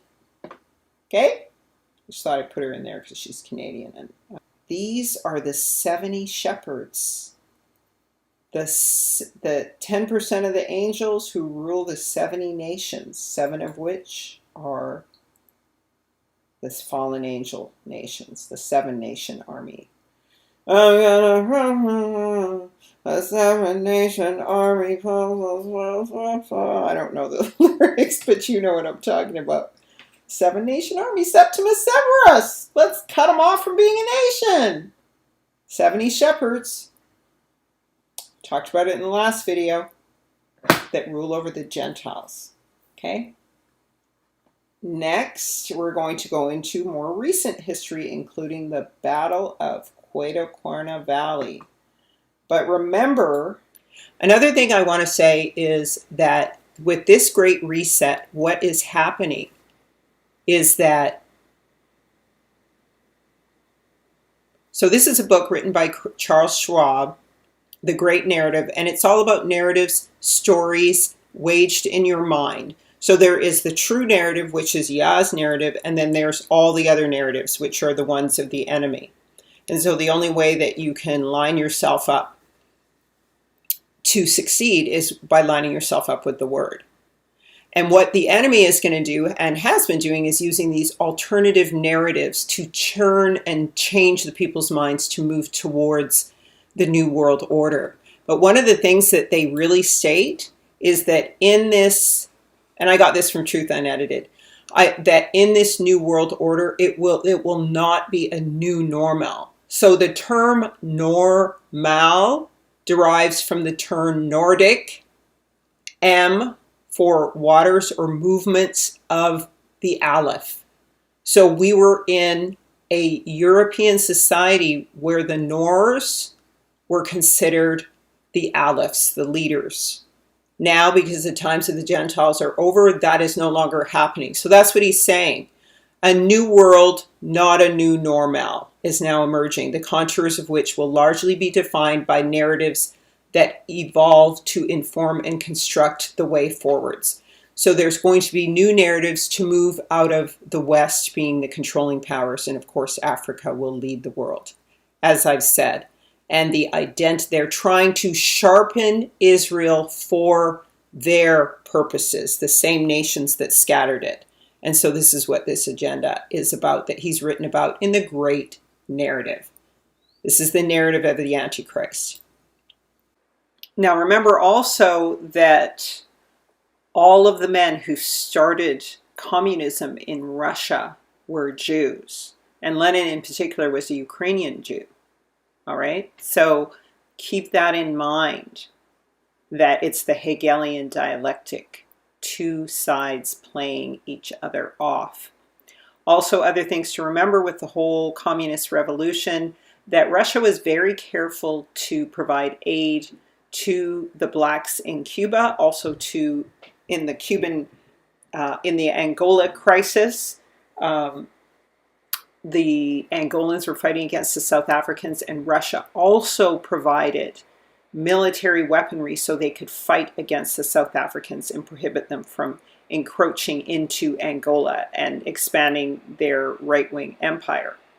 This was all very strategic, and even today, Russia is still trying to build relationships, good relationships, with Africa, but still there's a larger game at play with the Illuminati, and everybody is sort of a puppet, but we know that Abba Yah is the ultimate puppet master of everything. So just letting you know that those are the ways that Russia has worked with Africa and really is seeking friendship with Africa right now as an equal trading partner. And they don't have the bad spiritual karma necessarily, even though I mentioned there may have been some involvement with the weapons that were given in the Lord's Liberation Army. They're probably the cleanest nation, because Yah says he's going to judge every nation that has exploited Israel. And so they're probably the most hands-off, but they still, they got a little bit of dirt on their hands. So let's go into some history. According to the intellectual Alexander Solzhenitsyn, Ukrainian, he said that the blood-maddened Jewish terrorists had murdered 66 million people in Russia from 1918 to 1957. Between the years 1917 and 1991, preceding the collapse of the Soviet Union, it is estimated that the communist Jews murdered somewhere between 60 and 135 million innocent people. So this is what Solzhenitsyn says. The Ukrainians and the Russians and the Khazars all have the same genetics, and the Germans and the Dutch. So these are all the same people. And anyway, after that, Solzhenitsyn begins, when he's released from prison, he pushes towards Russian Orthodoxy and supporting a lot more government things once he's released from prison. So it's kind of interesting once you start to consider that these are not the original, they're mixed in with the Gentile nations, but this seems to be the children of the fallen at this point, especially because Waterloo, as I've said before, and I keep mentioning Waterloo, was when Britain was taken from Japheth. And that was when the Rothschilds took over there. And so then they went to war against Russia, which was the final stronghold of Japheth. So it's interesting to consider. And what we find after the Russians take over, the Khazars take over with communism, what do we find? What's going on? What do we find? According to the Central Intelligence Agency, CIA, these are all the populations that are moved out. I told you over 60, 60 some 100,000 or million or whatever, 66 million people are massacred. This is what is left over. The present population of Dagestan, estimated from 800,000 to a million, is inhabited by 20 to 25 ethnic groups, most important of which include Muslims, Caucasian, Muslims, Mongolian, Caucasian, Muslims, Mongolian. You know, they're talking about Turkey. They mention some Jews. We don't know what kind of Jews these are. They might, Gortsky. Well, G-O-R, it's probably Gar. So probably the Ashkenazi Jews. So where did all those chocolate folks go? We don't know. Well, they got massacred. Why? Because Israel is going to be cut off from being a people. We will cut you off. Right? They got massacred. What is Russia's history with the Pan-African state? Typically, Russia has looked for other nations to join a communist alliance. So we have an article which is not very pro-Jamaican or pro-socialist. But here we have Russia taking part in the politics in the 1970s in Jamaica. And this is why Jamaica is currently a ghetto now, not because of the Russians, but because two parties popped up. There was the PMP, the People's National Party, and the Jamaican Labour Party, which both have their roots in the trade union movement. And then the JLP wound up being supported by the CIA, which is why you have all this guns and drug money and everything going on.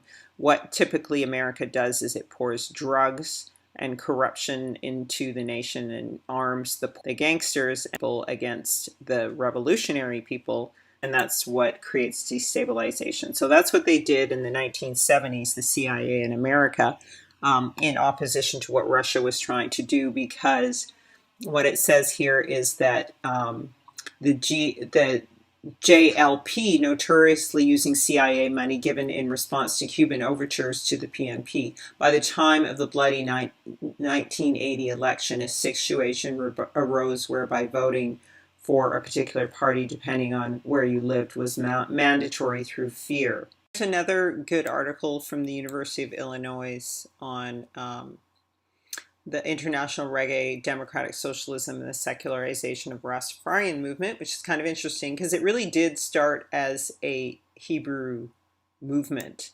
And so this is quite a good article if you want to look it up. But some of the things it talks about is from the 1972 to the 1980s. Interestingly enough, with the Jamaican Labour Party, which I say was, as I said, was financed by the CIA. That was the more conservative one. And then Jamaica's poorer dissident groups embraced the People's National Party with Michael Manley, former Prime Minister of, son of former Prime Minister Norman Manley of Jamaica. And this power movement, this was supported by Russia and Cuba, because Cuba was inviting all of the West Indies into a communist movement. And so Michael Manley, it says here, even adopted the name Joshua and promised the Jamaican people deliverance from oppression. 2 years after winning the election, he formally called Jamaica a democratic socialist country and promised a redistribution of wealth. And of course, that's when the CIA came in with all the drugs and everything. And they're still saying they're having drug wars there. Well, marijuana is legal in Canada, and in California, a lot of places in America are using it for medicine. So, there's still a lot of crime and dissidence in Jamaica. It's manufactured. And so this talks about how this affected the reggae music, because, Bob Marley was one of the first prophets, right? Who is speaking of the prophecy of the people of Babylon and Exodus and movement of Yah's people, right?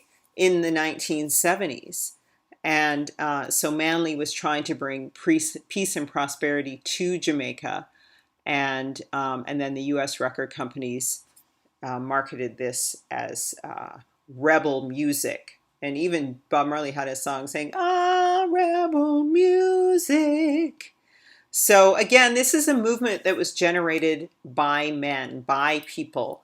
So it was not, I believe it was, the beginnings of a revolution by Yah, but it got corrupted by the American government and also by the interference of Russia. So was Russia ever involved with freeing the people of the transatlantic slave trade through communism? And the answer, of course, is yes. And over where? Cuban fighters in Angola's civil war? Yes. So this article talks about the history of although the planters and businessmen of North America and the Caribbean purchased large numbers of slaves, the Portuguese colony of Brazil, with its many plantations and steady demand for unskilled labor, was the destination of choice until the mid-1800s, when it closed its slave trade. So then the many more natives of Angola were shipped in chains to the trade markets of the New World. Now, of course, in the 1880s, European treaties recognized and defined the boundaries of Portugal's colonial claim to Angola. Thereafter, the Portuguese began colonizing in earnest, building railroads, cities, seaports, launching a program of westernization to develop the country's economy. Their methods were often brutal. And of course, we know that the Portuguese Jews moved the Portuguese Hebrews. It's complicated, right? The Edomites moved the Israelites to Africa to enslave them, to sell them into slavery, and to disperse them throughout the earth. And so by the 20s, there were labor camps in Angola, coffee and cotton plantations. And then by the time, and there was a military dictatorship that drew a tighter noose around the neck of the Angolans. And then in the 50s, a leftist guerrilla group called the People's Movement for the Liberation of Angola, so this is again, was founded by members of the Portuguese Communist Party with backing by Eastern Bloc countries. So here is the Cuban-Angola War and Russia's participation in the liberation of the Angolan Hebrews. And then a second faction was formed, aided by the United States, and that was the National Front for the Liberation of Angola, aided by the United States. So again, we have, just like in Jamaica, we have the two factions. We have Russia, just like we do over the entire earth. We have Russia versus the U.S., and by 1961, an anti-colonial war of resistance driven by oppressed workers of coffee and cotton fields had broken out and spread quickly, and then other groups emerged. So this gets a little complicated in here, but the long story short is after 13 years of bitter fighting, in what became known as the War of Independence, three groups agreed to a cessation of hostilities, and they achieved their independence following a bloodless coup in Portugal that made an end to the nation's involvement in the African colonies. So now, because of their unity in Angola here, then Portugal lost their power. So now we move forwards in time, and there's more interference. And what happens is that South Africa now, with the support of UNITA, so this is again a Western capitalist base agenda, tries to come in and take over Angola, enslave Angola. And this is known as the Angolan Civil War. Of course, they're creating the civil war themselves, divide and conquer. And so this is all played out on the Cold War stage, and it's one of the longest, bloodiest modern day conflicts involving the Soviet Union, Cuba, and other communist parties supported by MPLA, while the United States, unwilling to allow a communist government to stand and eager to protect its petroleum interests, again, money, provided arms and advisors as well as 32 million to UNITA and the FNLA. So this is now the South African, very racist military. And the CIA even flew tens of thousands of sanitized foreign-made rifles, mortars, small rockets, and military training personnel to Angola. August 1975, prior to the South African invasion of Angola, Fidel Castro ordered the establishment of 4 military missions, centers for revolutionary instruction in Angola to train the MPLA and FPLA fighters. So to train the socialist, local people-run parties, okay? And so in October, they attempted to repel the South African Boer advance, and the Cuban troops entered into combat with South Africa in the largest power on the continent, and Zaire, and the richest and best armed of Europe's and the United States African puppet regimes. Castro was familiar with the MPLA since the 50s and 60s when he came to power in Cuba. And he said, either we sit idle and South Africa will take over Angola, or we will make our effort to help. And that was the moment. On November 5th, they sent the first military unit to Angola to fight against South African troops. And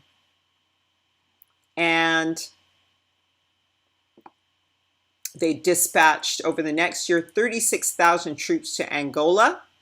Now, as a side note here, Castro codenamed his ambitious plan in Angola, Operation Carlotta, after an Afro-Cuban slave woman who had staged a revolt in Cuba in 1843, years before. There were racial conflicts in Cuba post-revolution, but a lot of people would say that it was much better there racially than America, and which is why the Black Panthers escaped there. Now, it does say that Castro maintained that the Soviet Union never requested a single soldier be sent to Angola. However, the Soviet Union did supply Cuba and the MPLA with a cornucopia of weaponry, including small arms, tanks, rockets, helicopters, and MiG fighter planes. I'm sorry. Anyways, but long story short here, they had a major battle in December 1975, and it eventually became a huge, long, brutal conflict. And of course, there was the whole Vietnam thing was going on with America. It says, meanwhile, the Soviet Union stepped up its delivery of arms and munitions beginning in 75. The Cuban and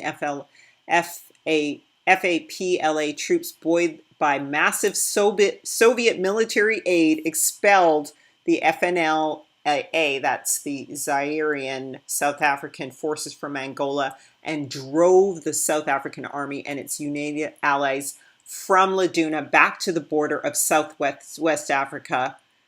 And the last Unita stronghold in the country fell to the leftist army in March. Now they used fighter planes. There was a lot of bombs dropped. Like it was a full-on war.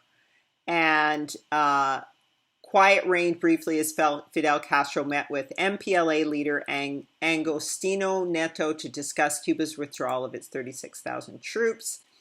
And then Angolan and Cuban leaders met in Havana to celebrate their victory. And a few months later, the MPLA officially adopted Marxist leftism. So that's what Russia and Cuba did for the Hebrews in Angola. So there is a history. And of course, although the battle was lost in the West Indies, it was not lost in Angola. So there is a history of this kind of thing taking place. And of course, the Battle of Quinacona Valley was one of the most pivotal battles as well. You can look that one up. I'm not going to go into detail on it. There in Angola in the late 80s. And obviously in this situation, South Africa had tried to take advantage of generated unrest, which is the typical divide and conquer strategy. But hey, man, the Hebrews have awakened. The covering is going off. And Yah is now going to fight for the Hebrews. So this is called how the USSR fell in love with Russia. So I will touch on the Battle of Quinacona Valley here. After colonial empires in Africa collapsed, Moscow did all it could to make African comrades embrace socialism, but the romance didn't last long. So, as I've said before and mentioned before, they were not very supportive during the battle between the Nigerians and the Fulani, the Igbo and the Fulani. Anyway, so during yet another crisis in Angola, we used to transport weapons there via planes and ships. There were tons of it. One Russian military specialist said while describing how much assistance the USSR provided to Angola's socialist government during the Civil War in the 1970s. It's hard to overestimate how much attention Moscow paid to Angola, according to Sergei Koloman, a former military interpreter who served there 1975 to 1991. Okay, so this was after those battles in Nigeria, okay? 105 generals and admirals, 7,211 officers from the USSR were present in Angola as military advisors. So here's some, interestingly, Ethiopian pro-Soviet soldiers. But remember now, these Ethiopians are way more mixed at this point with Esau Edom. Angola wasn't the only country in Africa embraced by the Soviet Union. From the 1960s to the late 1980s, Moscow sent officers, engineers, and technical specialists to help Africans build or rebuild their infrastructure, welcomed African students in Soviet universities, and spent billions of dollars directly on financial assistance. Not much was paid back. Well, we know because the whole world is living off of Africa. So when you take people's stuff, they don't need to pay you back. You need to pay them back. But anyway, they weren't taking as much as everyone else. And that's for good reason, because Gog and Magog would be set up for the final push to repatriate Israel and for the final invasion, right?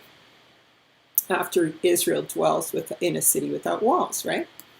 So not much was paid back, as Vladimir Putin noted in October 2019. Russia had canceled $20 billion in African debts to the USSR. So why did the USSR help Africans, and why did it receive so little in return? Well, because we already know why. Because it's a colonizer paradigm that we're speaking within. But of course, as Israel, we're outside of that paradigm. We're in the truth. So Africa started to become a matter of concern for some Russians during the 19th century and the Second Boer War. Now, this is what I've been looking for. Hallelujah. Historian Arina Filatova told Kommersant. The next period of Africa obsession began with the Comintern, excuse me, an international union of communist movement in South Africa, and insisted on creating there an independent Aboriginal republic without explaining precisely what was meant by that. So this is the beginning of their strategies, right, for this time now, because Hasatan knows his time is short. Every nation knows what's really going on. So they have to plan for this beginning of the end time, which is this period of time now. Okay, until 1958 through 1960, though, the USSR didn't pay much attention to Africa and issues of the continent, being too occupied with maintaining its industry and safety, fighting in Europe during the Second World War. Several students from Africa studied in Moscow. Some money was sent to African communists, but really it was a drop in the ocean. Moscow paid little attention to Africa's specifics, for they didn't really know Africa at all. Also, Moscow was independent. They weren't really much of a colonizing nation like America or something, where they're codependent on Africa. They could provide for themselves, because this is the Gentile empire. This is the true Gentile empire. Russia is the center of it. Okay? So they're independent. They're not born dependent like the fallen angels, the Amorites and the Canaanites and all that, who depend on Israel. All right? So they were less dependent anyway, because everyone ultimately depends on Israel.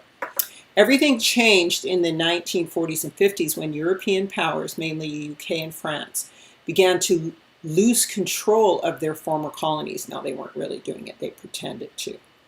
When new states appearing on the map and left-wing movements were on the rise worldwide, the USSR tried as hard as possible to paint Africa red. They started with the Arab countries in the northern part of the continent, for instance. So this is a reversal, right?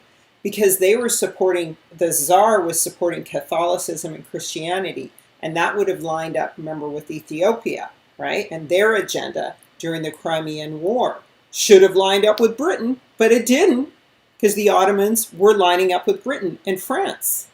And France, remember, was embroiled in wars in Algeria. So they were taking over Africa. The key was the scramble for Africa. And they wanted to keep Russia out of that, right? So now Russia's siding, at this point, with the Arabs, okay? So they've changed their tune. One of the USSR, so for instance, Gamal Abdel Nasser of Egypt, 1956 to 70, was one of the USSR's best friends and enjoyed Moscow's support during Arab conflicts with Israel. Egypt was the first African country with which the USSR signed a trade treaty, followed by Tunisia, then Morocco, Ghana, Ethiopia, and Guinea. Okay, this is really strategic. So that's the north, that's the west, that's the southwest, and this is the east, Central Africa, and then, of course, Guinea. All right.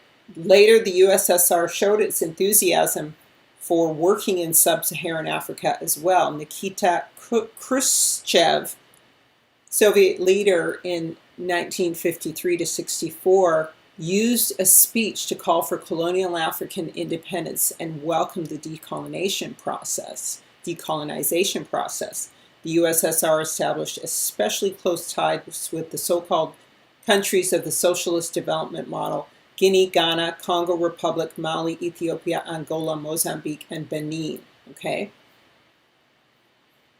And you see all the industry, right? And they actually want to set up a lot of nuclear power plants, which is dangerous for war, right? In prophecy, it talks about how they have to pick up all these bodies and label them. after the Great War when Yahusha comes to rule, because there's nuclear stuff everywhere. Alexei Salinikov, a high-ranking KGB officer, recalled Khrushchev saying, "We are basically selling communism to Africa, but in fact we have to pay the Africans to buy it." Khrushchev meant that most Africans were not ready to embrace communist ideas without serious economic assistance. Everything worked just as Marx predicted. Economy defines politics. The Soviets signed cooperation treaties with 37 African countries and participated in building some 600 enterprises, factories, and plants. Among them, for instance, are the Aswan Dam. Oh my gosh, I didn't know they helped build the Aswan Dam. Crucial for Egypt's agriculture and energy supply.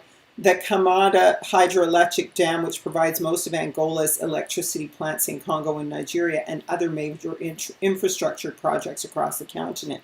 So you see again there this alliance with Ethiopia, because Ethiopia controls the Aswan Dam. Okay, so then if they control Ethiopia with the Aswan Dam, they're controlling Egypt, because Egypt is always disputing with Ethiopia over the Aswan Dam, and America is always siding with Egypt. You see where I go on this? Anyway, also the USSR provided many of its African clients with financial credits and sometimes with selfless financial assistance. Later, such generosity would become an object of criticism, as it really didn't help much, as it turned out. So, you know, it's the same old colonialist trick. Them a lie. Them too damn lie. Anyway, so Soviet military advisors participated in African wars unofficially, so trying not to appear to be doing a proxy war to kick off a world war, right? Their work was classified. They played an important role in at least 3 wars, okay? The Angolan Civil War, where the USSR supported the left-wing People's Movement for the Liberation of Angola. So we talked about that one. And the Mozambique Civil War, where Moscow also sided with left-wingers. The Ogaden War between Ethiopia and Somalia. This was a tricky one. Moscow had to choose between 2 officially pro-socialist states that clashed over the region of Ogaden in East Africa. The Soviets preferred Ethiopia, which forced the Somalis to side with the Americans. Okay, so the Somalians are Edomites, like real Edomites and Ishmaelites, okay? You know, the Ethiopians are kind of a mix of both. In each of these wars, African countries were basically a chessboard where Moscow and Washington supported different parties, and the business was deeply secret. No one sent the Soviet army there, explained Sergei Kolomin. Our advisors and our specialists, paramedics, pilots, all were there. The military help was palpable, and the pro-Soviet side won each of these conflicts. Okay. So they decided now here to set up Soviet African elites from 94 through 91, and then they had over 60,000 Africans studying in the USSR, and a lot of them went to the People's Friendship University in Moscow, named after Patrice Lumumba, the pro-Soviet Congo leader killed in 1960. There were some scandals, but they were generally quite welcoming, so you know there's some control going on there, right? It says, this is what they call smart, right? Most Soviet people were friendly to us. They even invited us to their houses. Some of us even married Soviet women. So when you, guys, I got to just repeat this over and over again, and please, my brothers, share this with your brothers. The woman you marry depends on the land you inherit. Is attached to the land you inherit. Because the woman is the land. The woman is the earth. Heaven is the man. The man is the waters above. The woman is the waters below. Heaven is the man. Heaven's above. The woman is the earth below. So when you marry, when you don't marry of the daughters of Israel, you are now going to inherit another nation. Now during the scattering, that's okay, because you were cut off. And also, this was the plan for you to take over the entire world. According to Deuteronomy, the nations are divided according to the number of the sons of Israel. So you take over their land that way. But it also means you lose your land. And if they take your woman, they take your land. So that's why I say, and if you look at the pictures of the Ethiopians, like I've said, I believe a lot of them are black Japhethites. So they have the land because they have your women. That's how it works. Don't be silly anymore. Anyway, so they're all celebrating. Oh, we even married. Some of us were even allowed to marry. They should put that there. We were even allowed to marry Soviet women because they're so desperate. Anyway, sorry, I shouldn't make fun, but it's true. Anyway, I mean, who's trying to run after someone other than your own women? But the brothers. I mean, that's just crazy. That's how they used to be. They're not that way anymore. Edward Na from Ghana recalled in an interview with BBC, many of those graduating from the Soviet Institute shaped their country's elites, especially in the fields of medicine and industry. All right.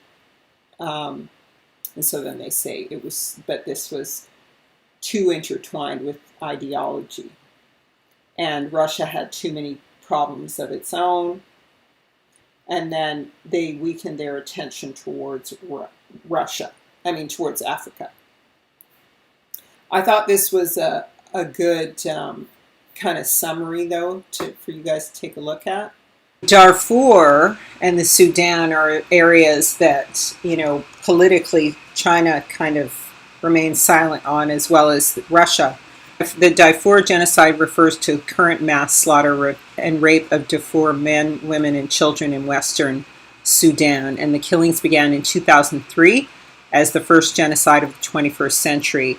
It's carried out by a group of government-armed, funded Arab militias known as the Janjaweed, which loosely translates as devils on horseback. Now, I don't know a lot about this. I've seen some documentaries on it. I'm by no means an expert on this, but the word was always that the weapons were coming from the Russians and the financing from the Chinese, and a lot of ivory was taken out of these areas and taken to China.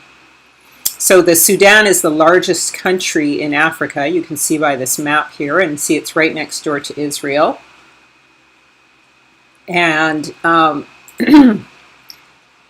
one of the figures moving around there whose influence seems to have died down is Joseph Kony of the Lord's Resistance Army, who's been practicing in more the southern region a lot of violence against men and women and children, and setting up these armies of children and sending them through this extreme trauma and child sex slavery, and forcing children to participate in hostilities was something that Kony was known to have practiced. And now the word is that he's no longer really a threat. He's kind of died down.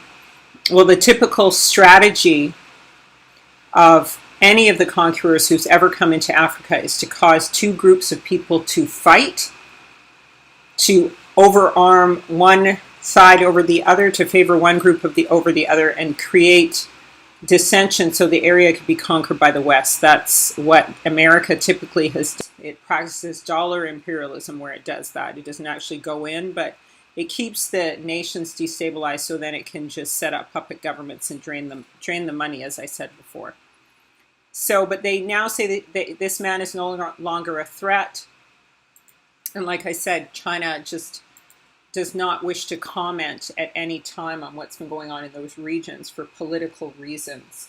And because it's so close to, Israel and right near Nigeria, and China has been with Nigeria and the oil industry for a very long time.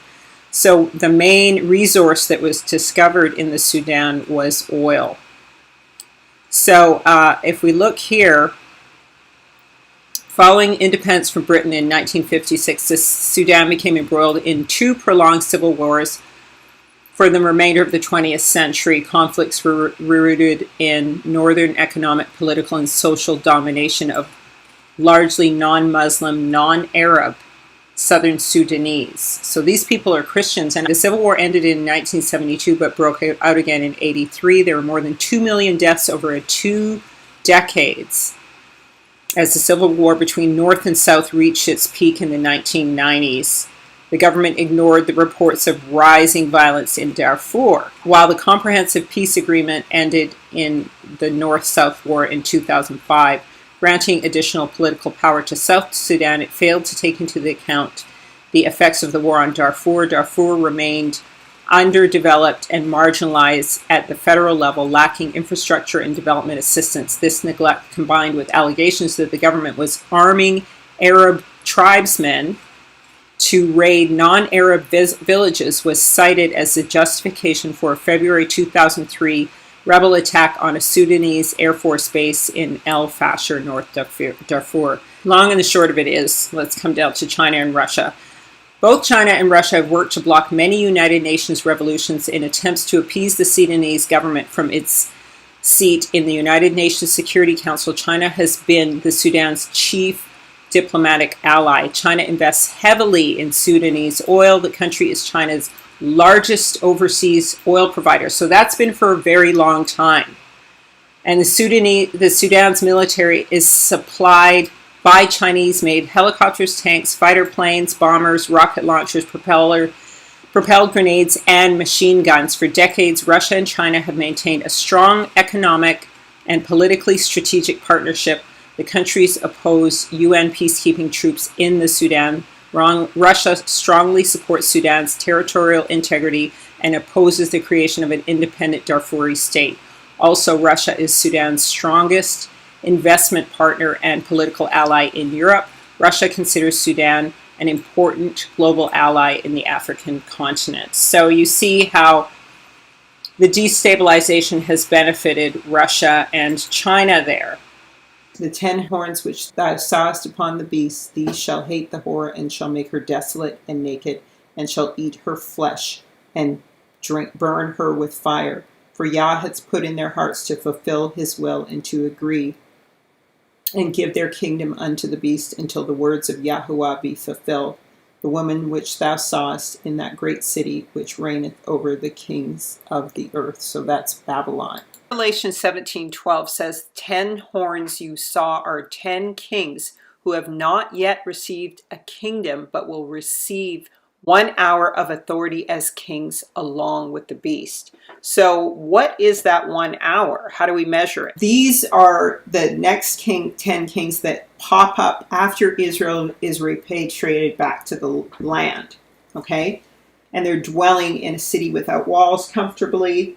And it says here, the word of Yahuwah came to me, saying, Son of man, set thy face against Gog and the land of Magog, Ros, so the Russians, prince of Meshach and Tubal, and say to him, Thus saith Yahuwah Sabaoth, Behold, I am against thee, Ros, prince of Meshach and Tubal. I will gather thee and all thine host and horsemen, and all wearing breastplates, with a great multitude, shields and helmets and swords, Persians and Ethiopians and Libyans, all with helmets and shields, Gomer and all belonging to him, the house of Togarmah from the end of the north, all belonging to him, and many nations with him.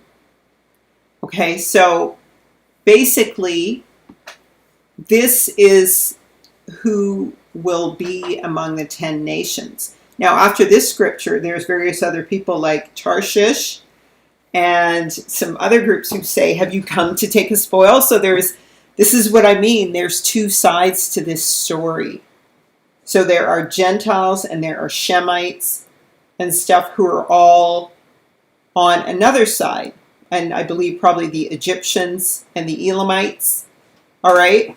And Tarshish, all on the side of Israel. Okay. So this is what I mean. It's like, see, these Ethiopians and Libyans are black, right?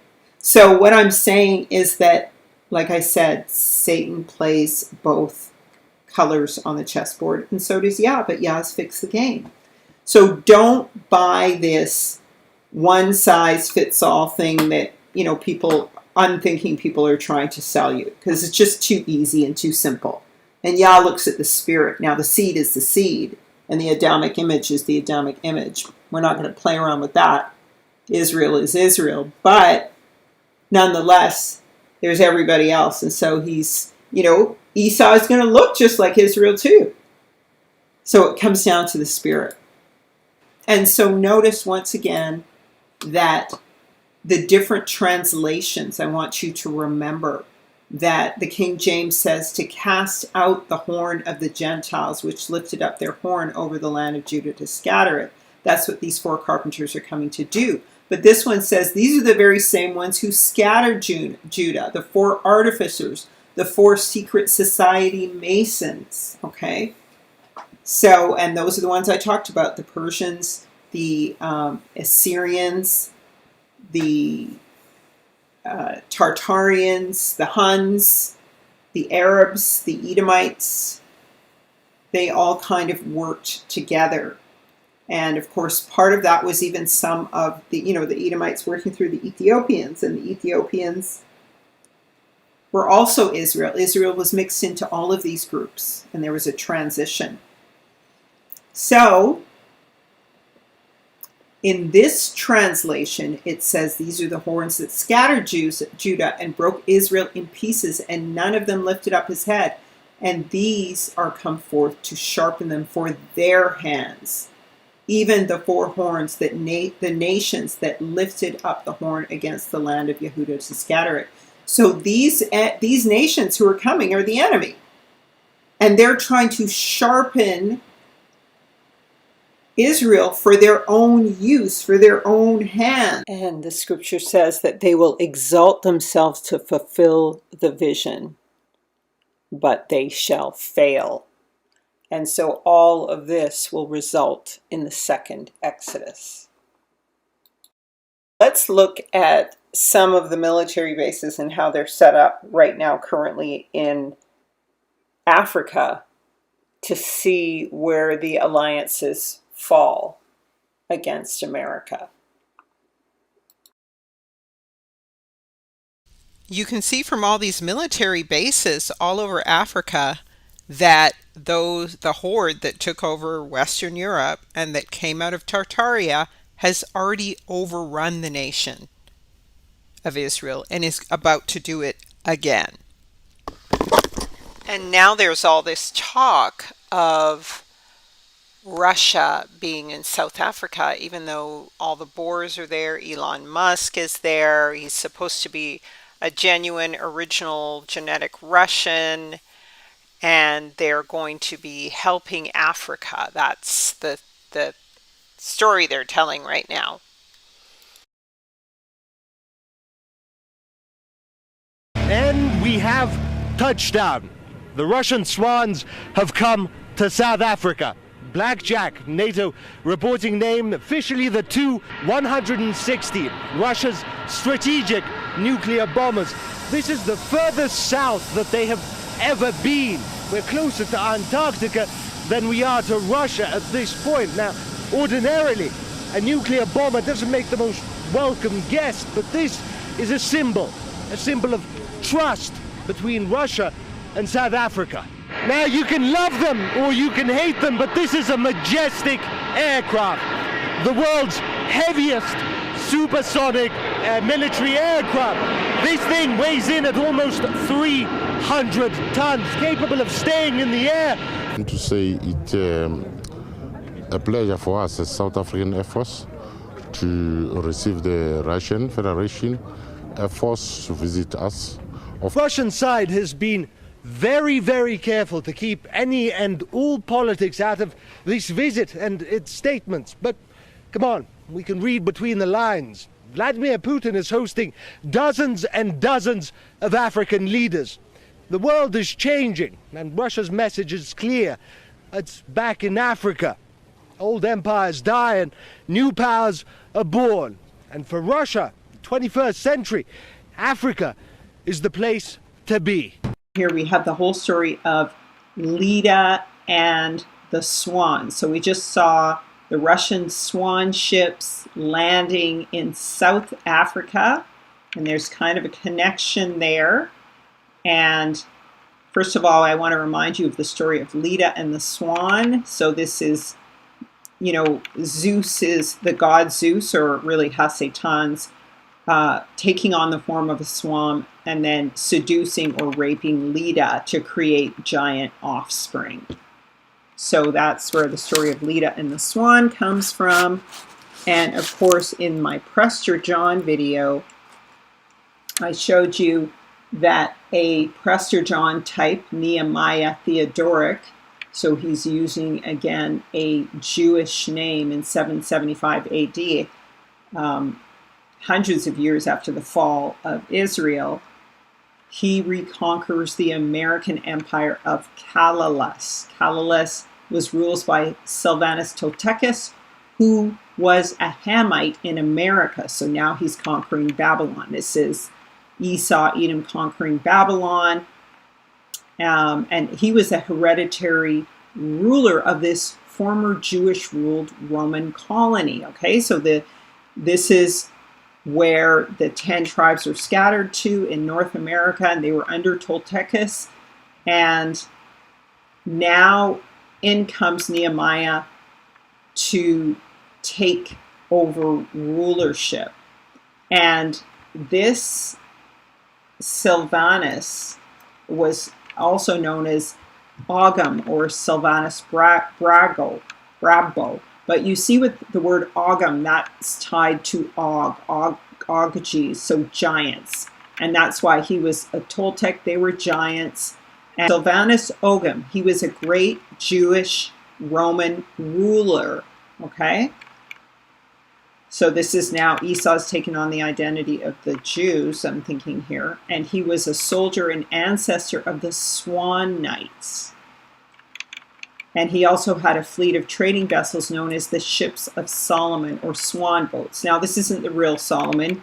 He's sealing the identity. And we know he's a descendant of giants, and that's why he's referring to the swan boats, right?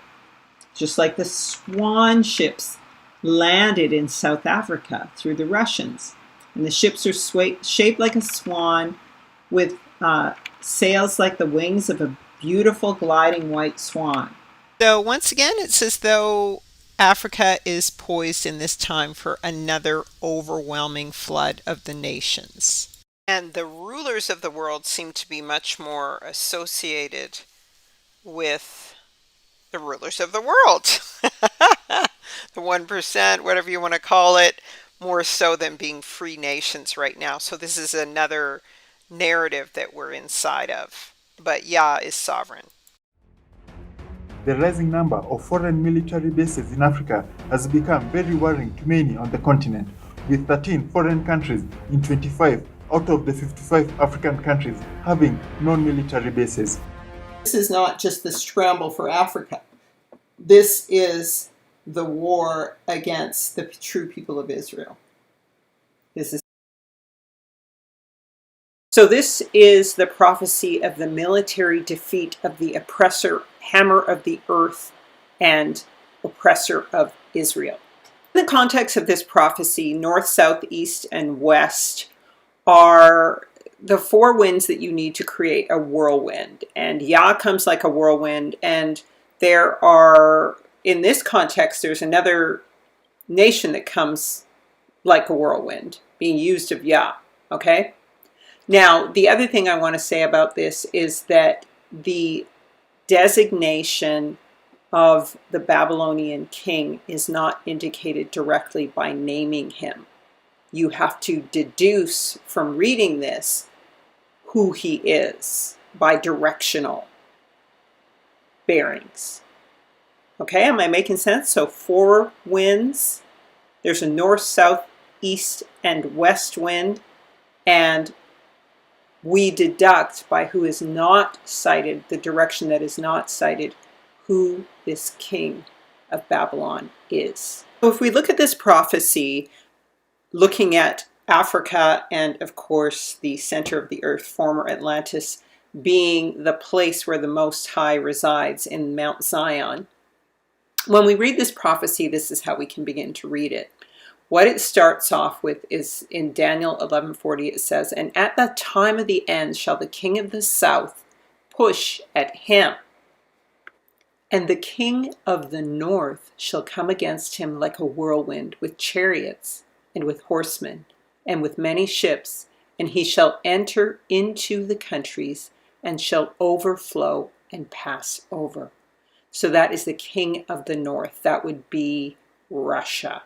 Okay, so Russia is prodding this wicked Babylonian king, and that king comes into the lands and starts to pass over them. And once again, the gates of Gibraltar, or the pillars of Hercules, might actually be where this door is.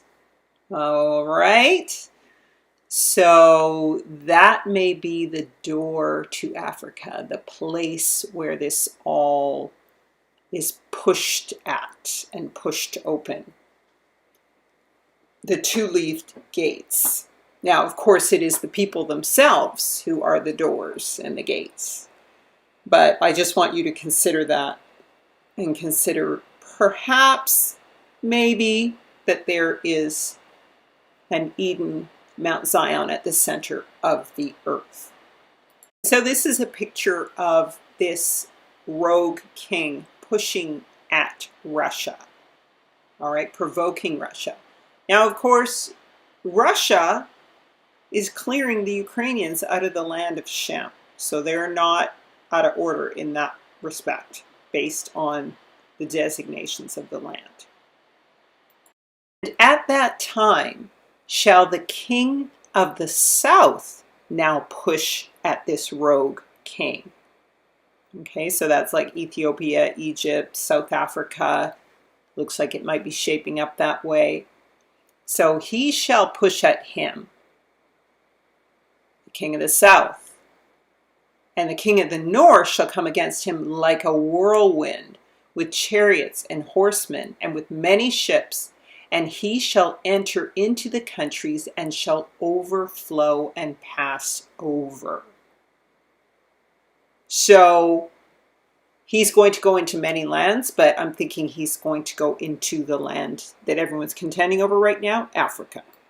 And so I don't think this is the full-on Antichrist. I think this is the king of Babylon, possibly, because it says he'll come to his, what happens in the end, right? It's not the coming of Yahusha. It's something else that is happening to cause him to come to an end. That's why I think this he they're talking about is the king of Babylon, a kind of Antichrist. And he shall enter also into the glorious land, and many countries shall be overthrown, but these shall escape out of his hand, even Edom and Moab, the descendants of Lot and Jordan, and the chief of the children of Ammon. He shall stretch forth his hand also upon the countries, and the land of Egypt shall not escape. But he shall have power over the treasures of gold and silver, and over all the precious things of Egypt. And the Libyans and the Ethiopians shall be at his steps. So this king already has power over the whole earth, and in this war, he'll have the power of Egypt and the Ethiopians on his side. Okay, he'll have the Ethiopians and Egypt on his side. That's why I say there's also South Africa, and there's other nations that could come against him from the south. So, as I've said before, I did this teaching before, and I had got it from one of my teachers, Prince Israel, based on the land that is called Israel right now. But like I said, I'm reapplying this prophecy here in this context. So, at the next stage here it says, but tidings out of the east, that is India, Iran, and China, and out of the north shall trouble him. Therefore he shall go forth with a great fury to destroy and utterly make away many. Okay, so it seems like he's just on a rampage now because he's actually at war with all of these carpenters. And this part is really curious. So it says, and he shall plant the tabernacles of his palace between the seas in the glorious holy mountain. Yet he shall come to his end, and none shall help him. So this is a really curious scripture. So obviously, this is the story of his defeat. So he's going to be left in a place where he has no help, and he's going to realize that kingdom is over. But where does he plant his tabernacle? Where has he planted his tabernacle? In the glorious holy mountain. His palace is between the seas in the glorious holy mountain. So Enoch 24:11 says, "And I went from there to another place and saw a mountain of fire flashing both by day and night. And I proceeded towards it and perceived 7 splendid mountains, which were all different from each other. Their stones were brilliant and beautiful. All were brilliant and splendid to behold, and beautiful was the surface. 3 mountains were towards the east, strengthened by being placed one upon another, and the 3 were towards the south, strengthened in a similar way. And there were likewise deep valleys, which did not approach each other. And the 7th mountain was in the midst of them. And he answered to me, saying, That mountain which you behold, the extent of whose head resembles the seat of the Lord, will be the seat on which shall sit the holy and great Elohim of glory, everlasting King, when he shall come and descend to visit the earth with goodness." So this is where Mount Zion is. Remember, this is just my theory. This is not an absolute Rhema word. I've talked about this before. I've said that in Isaiah 11:15, Yahuwah will smite the 7 streams at the time of the second Exodus, right?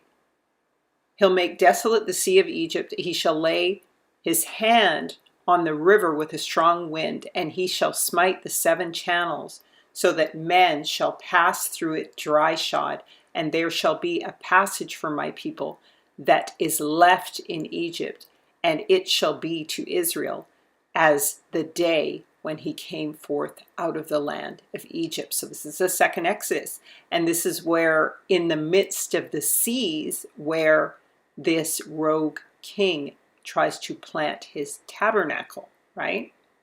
"And I will make desolate the mountains and hills, and will dry up the grass, and I will make the rivers and islands dry up the pools, and I will bring the blind by a way that they knew not, and I will cause them to tread paths which they have not known, and I will turn darkness into light for them, and crooked things into straight. These things will I do, and will not forsake them. If you pass through the water, I am with thee, and the rivers shall not overflow thee. And if thou go through the fire, thou shalt not be burned. The flame shall not burn thee. I am thy Elohim. I am Yahuwah thy Elohim, the Holy One of Israel, that saves thee. I have made Egypt and Ethiopia thy ransom." So they're going to be ransom. That's why they're fighting with that king whose direction we haven't gotten an indication of yet. "And given the Sabians for thee. Since thou becamest precious in my sight, thou hast become glorious, and I have loved thee, and I will give men for thee, and princes for thy life. Fear not, for I am with thee. I will bring thy seed from the east, and gather thee from the west. And I will say to the north, Bring, and to the south, Keep not back. Bring my sons from the land afar off, and my daughters from the ends of the earth, even all who are called by my name. Or I have prepared him for my glory, and I have formed him and have made him." So these secret things belong to Yahuwah, our Elohim, but the things that are revealed belong to us and to our children forever, to do all the words of Torah, of the law. So hallelujah. So that is the revelation. Potentially, if this theory is correct, All right? When we look at these directional indicators of north, south, east, and west, we see that the king of the north is coming from the north, that there is an African king coming from the south, and it doesn't seem like it's Ethiopia or Egypt. And then from the so-called east, well, it'd have to be the east if it's India coming and China, all right, are coming from the east. So the one direction we are missing is in this whirlwind, because it takes 4 winds to create a whirlwind. What is the final direction we are missing? So you answered correctly. Yes, it is the west. The west is not mentioned. So he is the king of the west. He is the king of Babylon. He is the king of Egypt. And that is Amorite Ka. Now I believe the 2-leaved gates are the gates of Gibraltar, and that possibly Eden is sitting there at the mouth of those gates, and that's a place in the midst of the sea. And of course, the army coming from the north always indicates judgment. The north wind often indicates judgment. For anybody who's out there, no matter what your ethnic background is, all you have to do is join the house of Israel. And it's for Yahudi first, and then for the Gentile. All right, and if you are Jewish or you're a Gentile and you thought you were Israel, you thought you were the people of the promise, yes you are, because it was given to you to make this choice in this time to receive Yahusha HaMashiach, so that you can have the blood on your doorpost, so that death may pass over you in this time of trial and you can enter into the promised land. And so Baruch atah, may Yah Baruch you and keep you and cause his face to shine on you. May he be gracious, lift his countenance, and give you peace. Kumah Yahuwah, Rev Ot Yasharel. Kumah Yahuwah, return, O Yahuwah, to the countless thousands of Yasharel, in the name of Yahusha HaMashiach. Suba Aleph Yasharel Yahuwah. And may the Ruach HaKodesh lead you into all truth and show you things to come.